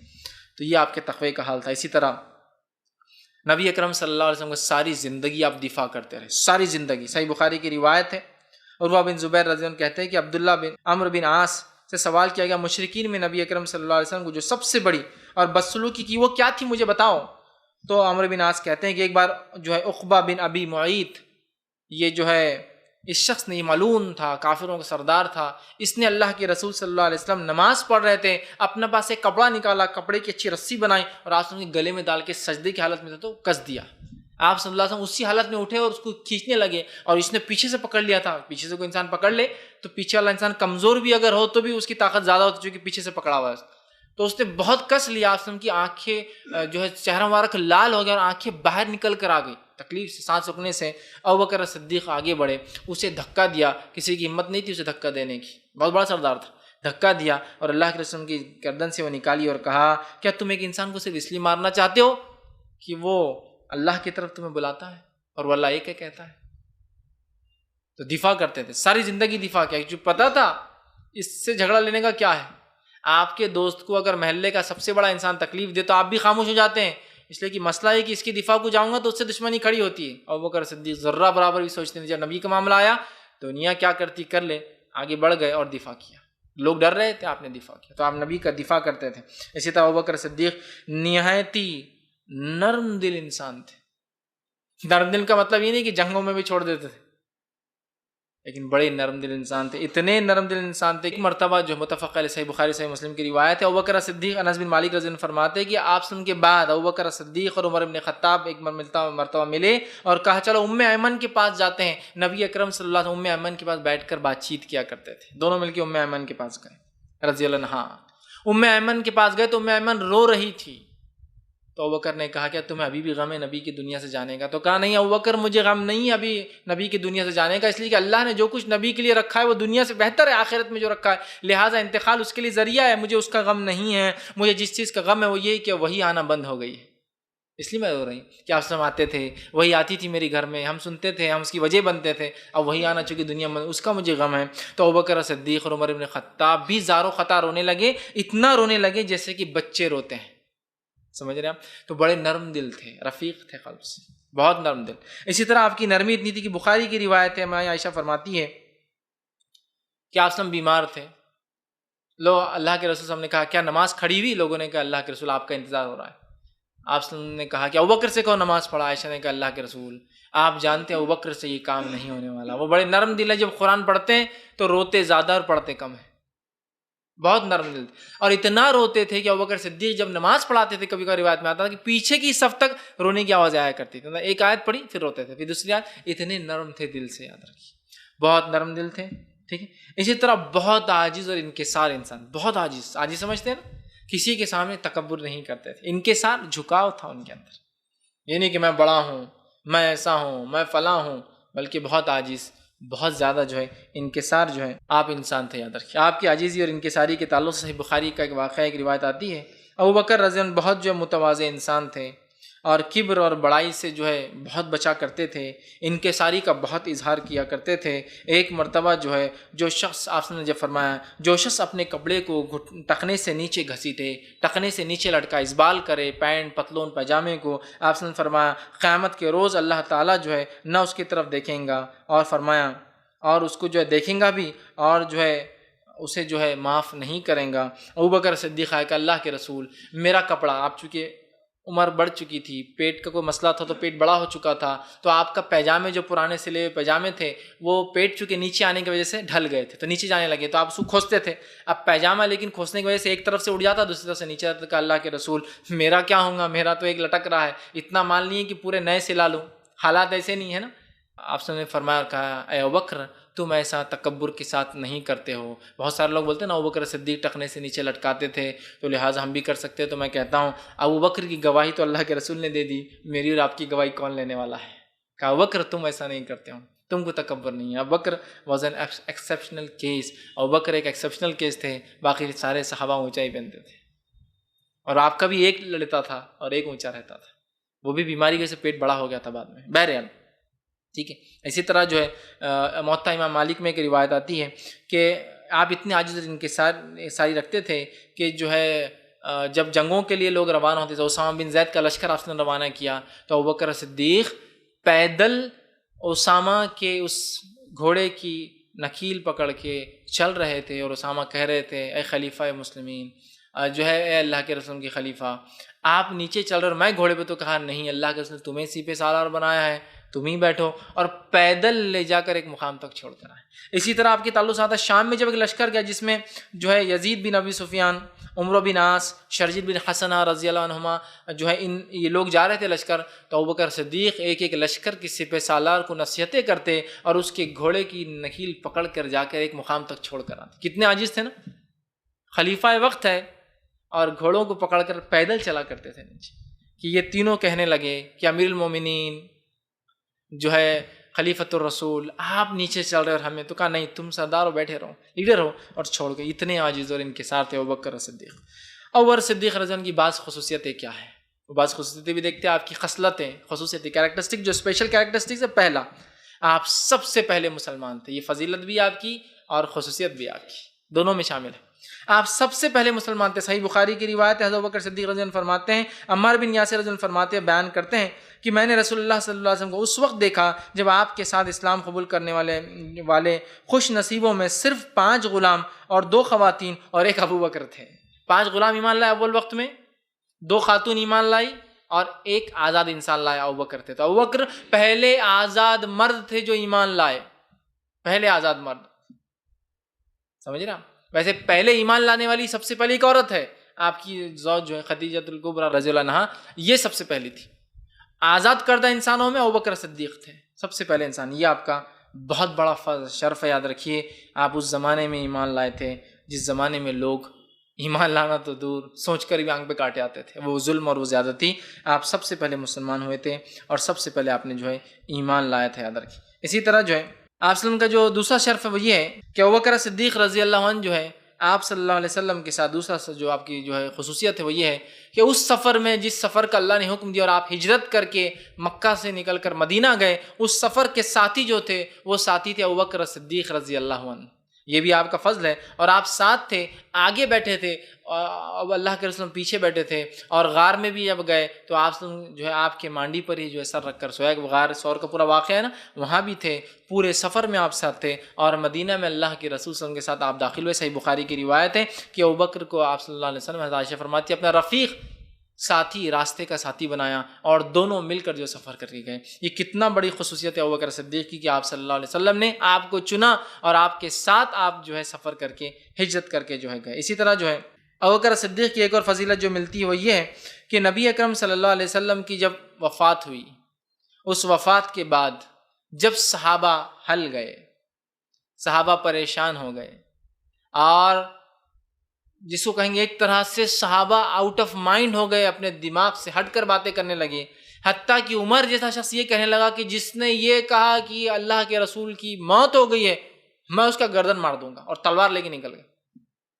جب عمر کی حالت ہوگی دوسرے صحابہ، یہ محبت کی وجہ سے وہ سمجھ نہیں پا رہے تھے کہ کیا ہوا ہمارے نبی کو۔ جب وفات ہو گئی، ابوبکر صدیق نے اس ماحول کو سنبھالا، اور ابوبکر صدیق نے ایک تاریخی خطبہ تب دیا، ورنہ ہو سکتا اگر تب آپ نہ سنبھالتے تو لوگ کہاں سے کہاں چلے جاتے۔ نرم دل تو آپ تھے، لیکن عقیدہ اسلام، جہاد کے لیے معاملہ آتا تو تب نرمی نہیں تھی۔ عمر کہہ رہے ہیں کہ آپ سب اٹھیں گے، حضرت عمر کا قول ہے میں تو یہ کہنے لگا کہ اللہ کے رسول سوئے ہیں، ابھی اٹھیں گے، اور جو لوگ کہہ رہے ہیں نا انتقال ہو گیا، مر گئے، وہ اٹھ کر جواب دیں گے سب کو کہ میں ابھی انتقال نہیں کر گیا ہوں، مجھے موت نہیں آئی ہے۔ یہ عمر بن خطاب کا قول۔ اور میں تلوار لے کر نکل گیا مدینے کی گلیوں کے اندر، ابوبکر آئے کھڑے ہوئے، میں ابوبکر کے سامنے کھڑا ہوا، اور ابوبکر صدیق رضی اللہ عنہ نے آ کر چہرے مبارک سے آپ سے ان کی کپڑا ہٹایا، آپ صلی اللہ علیہ وسلم کے چہرے مبارک بوسہ دیا، اور کہا اللہ کے رسول آپ کو اب دوسری موت نہیں آئیں گی، موت ایک ہی بار آتی ہے۔ جو لوگ کہتے ہیں نا نبی کے لیے موت کا لفظ غلط ہے، ابوبکر صدیق کے الفاظ سنیے، اگر ابوبکر صدیق کہہ سکتا ہے یہ بات تو یقیناً یہ صحابہ کا عقیدہ تھا، اس کا مطلب کہ انبیاء کو موت آتی ہے۔ وہ پردہ کر کے نہیں جاتے، صرف انتقال کر کے بولنا، موت نہیں بولنا، پردہ نشین ہو گئے بولنا۔ پردہ نشین بول تو میں جیسا ادھر ہوں، پردہ ڈال دیا ویسے ادھر جی رہا ہوں، نہیں۔ ابوبکر صدیق نے اللہ کے رسول صلی اللہ علیہ وسلم آپ کو 2 موتیں نہیں آئیں گی، بس ایک ہی بار تکلیف آتی ہے موت کی۔ اور اس کے بعد آپ کھڑے ہوئے اور خطبہ دیا، خطبہ دینے کے بعد کہا الا من کان یعبد محمدا، میری بات سن لو جو لوگ محمد صلی اللہ علیہ وسلم کی عبادت کرتے تھے۔ آگے فرمایا فإن محمدا قد مات، تو محمد صلی اللہ علیہ وسلم مر چکے ہیں، موت آ چکی، قد مات، آپ کو موت آ چکی ہے۔ جو محمد کی عبادت کرتے تھے، غور سے سن لیں کہ محمد مر چکے ہیں صلی اللہ علیہ وسلم۔ ومن کان یعبد اللہ، اور یہ بات سن لے لوگ غور سے، جو اللہ کی عبادت کرتے تھے، فإن اللہ حی لا یموت، اللہ زندہ ہے اور اس کو کبھی موت نہیں آتی۔ یہ ابوبکر صدیق کا تاریخی خطبہ سارے بدعتیوں کے منہ پر بڑے چپل اور جوتے ہیں جو کہہ رہے ہیں کہ نبی کو موت نہیں آتی۔ ابوبکر صدیق کہہ رہے ہیں من کان یعبد محمدا فإن محمدا قد مات، جو محمد کی عبادت کرتے تھے سن لے محمد مر چکے ہیں۔ من کان یعبد اللہ فإن اللہ حی لا یموت، اور جو اللہ کی عبادت کرتے وہ سن لے اللہ زندہ اور اس کو موت نہیں آتی۔ اور اس کے بعد آپ نے کہا اور پڑھا انک میت وانہم میتون، اے نبی تمہیں بھی موت آئیں گی اور انہیں بھی موت آئیں گی۔ انک میت وانہم میتون، اے نبی تمہیں بھی موت آئیں گی اور ان کافروں کو بھی موت آئیں گی۔ قرآن کی آیت ہے یہ، ٹھیک۔ اسی طرح جو ہے یہ سورہ زمر سورہ نمبر 39 آیت نمبر 30 تھی۔ دوسری آیت پھر آپ نے خطبے کے اندر ہی پڑھی اور کہا وما محمد الا رسول قد خلت من قبلہ الرسول، محمد ایک اللہ کے رسول تھے، ان سے پہلے کئی رسول آئے اور گئے۔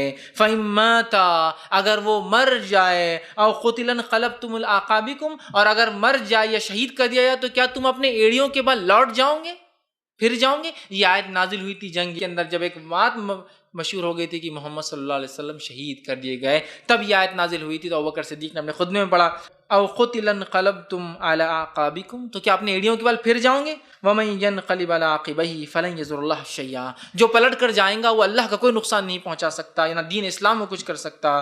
وسیجزی اللہ الشاکرین، اور اللہ تعالیٰ جو ہے وہ تعریف کیا گیا ہے، اس کو ضرورت نہیں ہے تمام چیزوں۔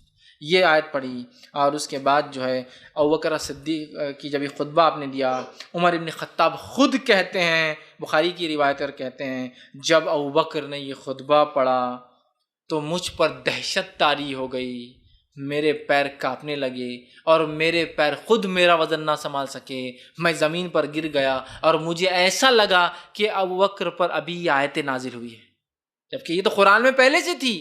لیکن آج ابوبکر نے جب پڑھا، ہماری عقل ٹھکانے آئی کہ نبی اکرم صلی اللہ علیہ وسلم کو بھی موت آ سکتی ہے۔ یہ آیت قرآن کی پہلے آ چکی تھی، لیکن جب ابوبکر نے پڑھا تو میں سمجھ گیا، اور اس کے بعد جو ہے امت مسلمہ جو ہے وہ ایک مضبوط جو ہے ایک قوم بن گئی۔ ورنہ اگر انتشار ہو جاتا اور کچھ لوگ یہ مانتے نبی نہیں مرے تو کیا اس انداز لگائے؟ تو ابوبکر صدیق مضبوط انسان تھے، اور آپ نے فوراً جو ہے اس مسئلے کو جو ہے پورا جو ہے حل کر دیا۔ اسی طرح جو ابوبکر صدیق نے جو ہے جو کارنامے انجام دیے، یاد رکھیے آپ نے جو ہے خلافت کے بعد، یاد رکھیے یہ تو چند باتیں تھیں جو آپ نے زندگی میں کی، چند باتیں۔ اسی طرح آپ نے خلافت کے بعد جو کارنامے انجام دیے ان میں سے چند باتیں آپ کے سامنے رکھتا ہوں۔ سب سے پہلی چیز جو ہے جو کارنامے آپ نے انجام دیے اپنے خلافت خلیفہ بننے کے بعد، اس میں یہ تھا کہ جیش اسامہ کی روانگی، اسامہ بن زید رضی اللہ عنہ کا جو لشکر کھڑا تھا جس کو اللہ کے رسول صلی اللہ علیہ وسلم نے روکا، اس کو روانہ کیا۔ یہ خود ایک انتشار کا مسئلہ ہو گیا تھا، انتشار کا مسئلہ ہو گیا تھا، یاد رکھیے۔ اور صحابہ اس میں جو ہے افراط اور تفریط کے شکار ہو رہے تھے۔ اور حضرت ابوبکر کی خصوصیت بہرحال رہ گئی تھی، وہ خصوصیت رکھ دیتا ہوں، وہ یہ تھی کہ آپ کو پہلا خلیفہ چنا گیا۔ یہ واقعہ ہوا، واقعے کے بعد آپ کو پہلا خلیفہ چنا گیا، آپ پہلے خلیفہ بنے بالاتفاق جو ہے مہاجر اور انصار کے، بالاتفاق تمام نے، کسی ایک بھی صحابی نے اس معاملے میں کوئی شک نہیں کیا کہ ابوبکر صدیق کو خلیفہ اول بنایا جائے، کسی نے اختلاف نہیں کیا، یہ سمجھے؟ تو آپ خلیفہ اول ہے، یہ آپ کی خصوصیات میں سے ہے، نبی کے بعد نبی کے جانشین آپ بنے، یہ آپ کی خصوصیت ہے۔ اسی طرح آپ کی خلافت کی کچھ خصوصیتیں اب دیکھیے آئیے۔ جیش اسامہ کی روانگی، صحابہ میں اختلاف ہوا کہ اسامہ چھوٹے ہیں، 17 سال عمر تھی، آپ صلی اللہ علیہ وسلم سپہ سالار بنا دیا ہے، وہ لشکر روانہ ہو کہ مدینے سے ایک مقام پہ جا کے جو ہے کچھ میل کے فاصلے پہ رکا ہے، آپ کے انتقال کی خبر ملتی ہے، لشکر رکتا ہے، انتقال تدفین کے بعد پھر نکلنے کا اب کیا کرے؟ ابوبکر عمر ابن خطاب کہتے ہیں اے ابوبکر میں ڈرتا ہوں کہ جنگ جو ہے روم سے ہے اور اسامہ بہت چھوٹا ہے، اگر ہم ہار گئے تو بہت نقصان ہوگا۔ تو ابوبکر صدیق نے کہا کیا عمر ٹھیک ہے، کیا تم مجھے یہ کہنا چاہتے ہو، الفاظ سنیے ابوبکر صدیق، کیا تم مجھے یہ کہنا چاہتے ہو کہ جس لشکر کو نبی اکرم صلی اللہ علیہ وسلم روانہ کیا ابوبکر اسے روک لے؟ عمر ابن خطاب کی پیروں کے نیچے زمین نکل گئی، کہا نہیں میں تمہیں نہیں کہہ رہا ہوں، تو پھر کیا کہنا چاہ رہے ہو تم؟ یہ کہہ کر کہ اسامہ کو ہٹاؤ، اس لشکر کو نہ بھیجو، کیا تم یہ کہنا چاہتے جس لشکر کی روانگی نبی نے کی ابوبکر روکیں گا؟ عمر ابن خطاب کہتے ہیں میرا ذہن کھل گیا، میں کیا کہہ رہا تھا، کہا نہیں، اس یہ لشکر روانہ ہوں گا اور آپ چھوڑ دیجیے۔ جب لشکر روانہ کرنے کا حکم دیا گیا تو اس لشکر میں 2 لوگ ادنا سپاہی کی حیثیت سے تھے تب، ایک کا نام تھا ابوبکر صدیق اور دوسرے کا نام عمر ابن خطاب، دونوں اس میں شامل تھے۔ اور عمر ابن خطاب نے کہا اسامہ میں ریکویسٹ کرتا ہوں، گزارش کرتا ہوں، مسلمانوں کے خلیفہ، مسلمانوں کے لیڈر اگر چلے جائیں گے، ان کو کچھ ہوتا ہے، ساری حکومت خطرے میں آ سکتی ہے، ان کو تم چھوڑ دو۔ اسامہ نے کہا میں آپ کو چھوڑ دیتا ہوں۔ پھر ابوبکر صدیق نے کہا اسامہ میں تم سے گزارش کرتا ہوں، مجھے ایک وزیر کی ضرورت ہے، صلاح کار کی ضرورت ہے، اچھا مشورہ دینے والے کی ضرورت ہے، کیا تم عمر ابن خطاب کو چھوڑ دو گے؟ انہوں نے کہا میں عمر ابن خطاب کو چھوڑ دیتا ہوں۔ دونوں پھر رک گئے۔ اب گزارش کرنا پڑی سپہ سالار سے، چونکہ فوجی تھے نا، نبی نے نکال دیا تھا تو ختم، نبی کے بعد اس زمانے میں تو خلیفہ نہیں تھے ابوبکر، ادنا سپاہی تھے، تو وہ تو پوزیشن تو وہی رہنے والی۔ تو یہ جیش اسامہ کو نکالنا ایک بہت بڑی چیز تھی، اس لیے کہ نبی کی اطاعت کا مسئلہ تھا اور صحابہ بڑے فرمانبردار تھے، ایک آپ کی جو ہے خلافت کی خصوصیت۔ دوسرا مانعین زکوٰۃ سے اعلان جنگ، جن لوگوں نے زکوٰۃ دینے کا انکار کیا۔ جب لوگوں نے زکوٰۃ دینے کا انکار کیا، ابوبکر نے کہا، اور یہ روایت جو ہے بخاری کی ہے، جو لوگ نبی اکرم صلی اللہ علیہ وسلم کے زمانے میں اونٹ کے ساتھ اس کی رسی دیا کرتے تھے، اگر وہ بھی زکوٰۃ میں کم کریں گے ابوبکر ان کا قتل کریں گا، ان سے جنگ کریں گا۔ عمر ابن خطاب آئے اور کہا ابوبکر کیا تم یہ کہنا چاہتے ہو جو لوگ توحید پر ہیں، جو لوگ نماز قائم کرتے ہیں، وہ لوگوں سے تم جنگ کرو گے؟ اور ابوبکر صدیق بہت بڑے فقیہ تھے، دین کی سب زیادہ سمجھ رکھتے تھے۔ ابوبکر صدیق کی اس بات کو آپ یاد رکھیے، ہم جنرلی اس بات کو سمجھتے نہیں ہیں، ابوبکر صدیق نبی اکرم صلی اللہ علیہ وسلم کے بعد دنیا میں سب سے زیادہ دین کا علم رکھنے والے انسان تھے، سب سے زیادہ۔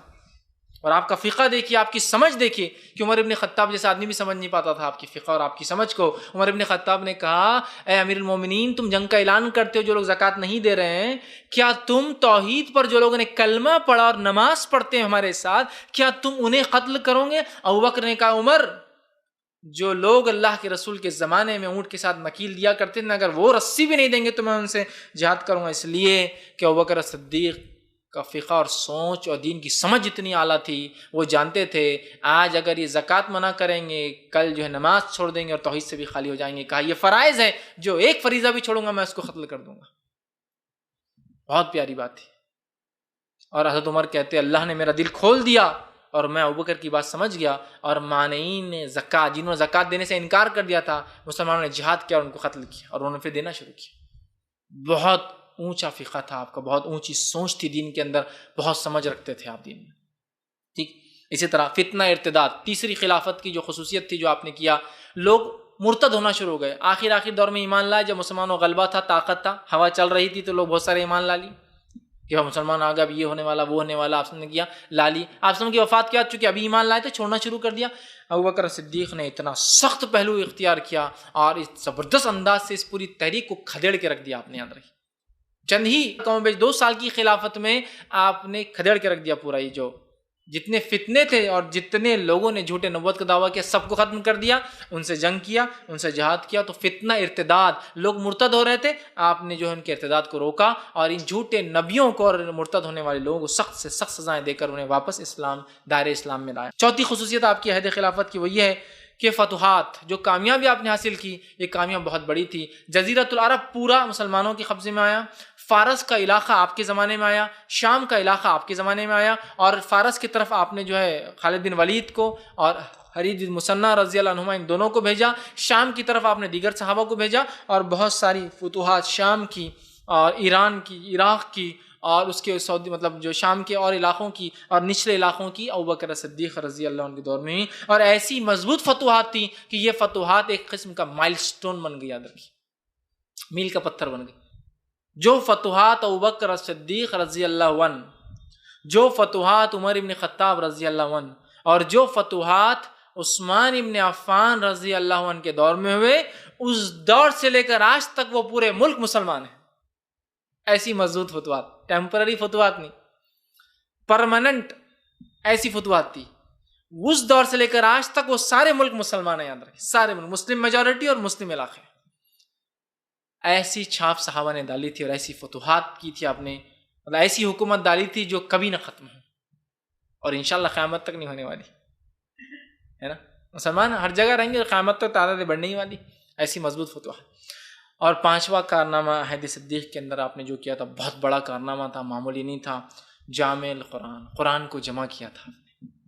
یہ بہت بڑا کارنامہ تھا ابوبکر صدیق کا، جب جو ہے 12 ہجری میں جو ہے جنگ یمامہ ہوئی اور اس کے اندر 70 خرہ مارے گئے۔ یہ شام میں ایک علاقہ یمامہ، 70 خرہ مارے گئے۔ عمر ابن خطاب نے کہا ابوبکر صدیق، قاری اگر ایسی مارے جائے تو قرآن کے ختم ہونے کا ڈر ہے۔ قرآن لکھا ہوا پورا تھا لیکن ترتیب میں نہیں تھا، جیسے یاد کی بھی ترتیب تھی، لکھا ہوا ویسا نہیں تھا، لکھا ہوا جیسے جیسے آئے لکھا ہوا، ہم کیوں نہ اس کو جمع کر لے۔ ابوبکر صدیق نے کہا جو اللہ کے رسول نے کام نہیں کیا میں نہیں کر سکتا ہوں۔ حضرت عمر بولتے رہے۔ ایک دن ابوبکر صدیق فجر پڑھ کے اور کہا سوچتا ہوں قرآن کو جمع کر ہی لیتے ہیں، تمہاری بات صحیح ہے۔ عمر بن خطاب نے مشورہ دیا تھا، آپ نے کہا ٹھیک ہے، اور آپ نے حکم دیا کہ اسے جمع کیا جائے، اور ایک ٹیم اور کمیٹی بنی 10 سے 12 لوگوں کی، جنہوں نے قرآن کو اس ترتیب میں جمع کر لیا جس ترتیب میں یاد تھا۔ قرآن لکھا تو رسول اللہ کے دور میں گیا، لیکن لکھا کیسے کہ آدھی آیت یہاں، ایک آیت یہاں، پاو آیت یہاں، 5 آیتیں یہاں، ایک سورت وہاں، فنا ہر جگہ ہے۔ سیکوینس کس کو یاد تھا کہ الف لام میم مطلب سورہ فاتحہ سے لے کر سورہ ناس تک چلتا ہے، ذہنوں میں تھا، لیکن وہ سیکوینس لکھا ہوا نہیں تھا ریٹن فارم میں۔ ابوبکر صدیق نے پھر حکم دیا اور پھر اس سیکوینس کو لکھا گیا اور پہلی قرآن کی کاپی بنی جو اس ترتیب میں تھی جس ترتیب میں صحابہ کو یاد کروایا گیا تھا، سمجھ رہا؟ اس ترتیب میں تھی، سورہ فاتحہ سے لے کر سورہ ناس تک لکھا گیا۔ اس قرآن کو آپ نے دیکھا اور اپنے پاس ساری زندگی رکھا۔ اس کے بعد وہ قرآن عمر بن خطاب رضی اللہ عنہ کے پاس گیا، اور اس کے بعد ان کی بیٹی جو ہے حفصہ رضی اللہ عنہا کے پاس گیا۔ عثمان نے اعراب لگا دی، اس لیے آج جو مصحف ہم لوگ پڑھتے ہیں اس کو کہتے ہیں مصحف عثمانی، لیکن ابوبکر صدیق نے اپنے دور میں اسے جمع کروایا اور رکھ دیا تاکہ اب قیامت تک کوئی اختلاف نہ ہو، ترتیب جمع کر لی، اور عثمان بن عفان نے اسی ترتیب کو باقی رکھا، اعراب لگا کے اس کو فل کر دیا تاکہ قیامت تک اب امت میں کوئی خیرت کے بنیاد پہ جھگڑا نہ ہو۔ چھوٹی چھوٹی باتوں پہ امت آج جھگڑ رہی تو خیرت تو بہت بڑا مسئلہ ہو جاتا تھا، کہ تو خیرت سے معنی ہی بدل جاتے ہیں نا، تو بہرحال آپ نے وہ مسئلہ ختم کر دیا۔ یہ آپ کی حکمت تھی ادا کی حضرت عثمان بن عفان کی، اور چونکہ صحابہ کا اجماع ہے لہٰذا منہ بند کرنا ہی ہمارے لیے ایک حل ہے۔ صحابہ اجماع سب جمع ہو گئے، بالکل ٹھیک کام کیا آپ نے، کوئی مسئلہ نہیں، سمجھ رہے آپ بات کو؟ تو بہرحال آپ نے قرآن کو جمع کیا۔ تو یہ چند جھلکیاں تھیں، چند گھڑیاں تھیں اس شخصیت کی زندگی کی جو انسانوں میں انبیاء اور رسول کے بعد سب سے افضل انسان تھا۔ میں آپ سے گزارش کروں گا ضرور ابوبکر صدیق کی زندگی پڑھیں، بہترین زندگی ہے، بہترین نمونہ ہے۔ اور ابوبکر صدیق نے 2 سال قوم پیش خلافت کر کے آپ کی وفات ہوئی، اور آپ کی وفات جس سال ہوئی آپ کی عمر 63 سال تھی، 63 ایئرس کی ایج میں آپ نے وفات پائی۔ عام الفیل کی 2 سال بعد پیدا ہوئے تھے، آپ سب سے 2 سال چھوٹے تھے، اور وفات 2 سال بعد ہوئی۔ گویا آپ کی جو ہے انتقال جو ہے آپ کا 63 سال میں ہوا، اور یہ اللہ تعالیٰ کی طرف سے فضل ہوتا ہے کہ اللہ تعالیٰ اپنے بندوں سے کچھ ایسے غیر فطری کام ہوتے ہیں جو فطرت سے نہیں ہو سکتے ہیں، وہ بھی ان لوگوں سے کروا دیتا ہے یا کر لیتا ہے جو جس سے محبت کرتے ہیں نا، اس محبت کے تقاضے میں اللہ کر دیتا ہے۔ اور یہ کتنی عجیب بات ہے نا، نبی اکرم صلی اللہ علیہ وسلم کی محبت کا ہی تقاضا تھا کہ اللہ کے رسول کی وفات 63 سال میں ہوئی، ابوبکر کی وفات 63 سال میں ہوئی، عمر ابن خطاب کی وفات 63 سال میں ہوئی، اور ماں عائشہ کی وفات 63 سال میں ہوئی۔ 63 ایئرس۔ کوئی اپنی موت طے کر سکتا ہے کہ میں سنت کے اعتبار 63 سال مر جاؤں؟ نہیں کر سکتا، پاسبل نہیں، غیر فطری ہے۔ لیکن وہ محبت کا تقاضا تھا اپنے نبی سے کہ اللہ نے وہ غیر فطری چیز کو ہی بنا دیا فطری۔ 63 ایئرس میں آپ نے وفات پائی، گویا 63 سال کی زندگی جیے، اپنے ساتھی کی اتنا ہی آپ دنیا کے اندر رہے، آپ سب بھی 63 سال ہے۔ تو بہرحال یہ آپ صلی اللہ علیہ وسلم کے سب سے بہترین ساتھی، یار غار کے نام سے بھی پہچانے جاتے، غار میں رہنے والے پہلے مسلمان، سب سے بہترین انسان کا واقعہ تھا، جن کے تعلق سے میں نے خاص اس لیے اس مہینے میں لوگ افراط اور تفرید کے شکار ہو گئے، اور دوسروں نے تو الزام لگائی اس شخص پر، اپنے بھی الزام لگانے لگے، اپنے بھی لگانے لگے۔ اور ابوبکر پہ کوئی الزام لگائے اس کے ایمان کا اعتبار ہی مت کیجیے، جو ابوبکر پہ الزام لگائے اعتبار ہی نہیں ہمارے نزدیک، اس لیے کہ جس کو نبی نے سب سے زیادہ چاہا اگر کوئی اس پر الزام لگاتا ہے اس کے ایمان کا ہمارے پاس کوئی رتی برابر بھی اعتبار نہیں ہے۔ لہٰذا ہم ان کی زندگی کو پڑھیں، ان کی زندگی کو عملی طور سے دیکھیں، اور اپنے زندگیوں میں، اپنے بچوں کی زندگیوں میں ان کی زندگی کو ریفلیکٹ کرنے کی کوشش کریں، اس لیے کہ یہ بہت بڑے لوگ تھے جو گزرے صحابہ، اور اس جماعت کے بھی یہ سردار ہے، اور سارے انسانیت کے سردار کی بات ہو رہی تھی مردوں میں سے، اور وہ ابوبکر صدیق۔ ہم کوشش کریں کہ ہم جو ہے ابوبکر صدیق کی سیرت پڑھیں۔ ڈاکٹر علی محمد اسلّہ پھر کہوں گا، انہوں نے ایک بہت پیاری کتاب لکھی ہے ابوبکر صدیق شخصیت اور کارنامے، اردو زبان میں ترجمہ ہو کے انڈین پرنٹ بھی آ چکا ہے اس کا ماشاءاللہ، اور انگلش میں تو بہرحال پہلے سے موجود ہی ہے کتاب لائف آف جو ہے ابوبکر، ڈاکٹر علی محمد اسلّہ پوری سیریز لکھی ہے نبی اکرم صلی اللہ علیہ وسلم پر، ابوبکر صدیق پر، عمر ابن خطاب پر، عثمان ابن عفان پر، علی بن ابی طالب پر اور صلاح الدین ایوبی پر. ان کی یہ مطلب 4 5 6 شخصیات بڑی بہترین کتابیں. ڈاکٹر علی محمد السلابی دارالسلام نے اس کو پرنٹ کیا. ایک عرب جو ہے آتھر ہے، لیکن ان کی کتابیں تقریباً دنیا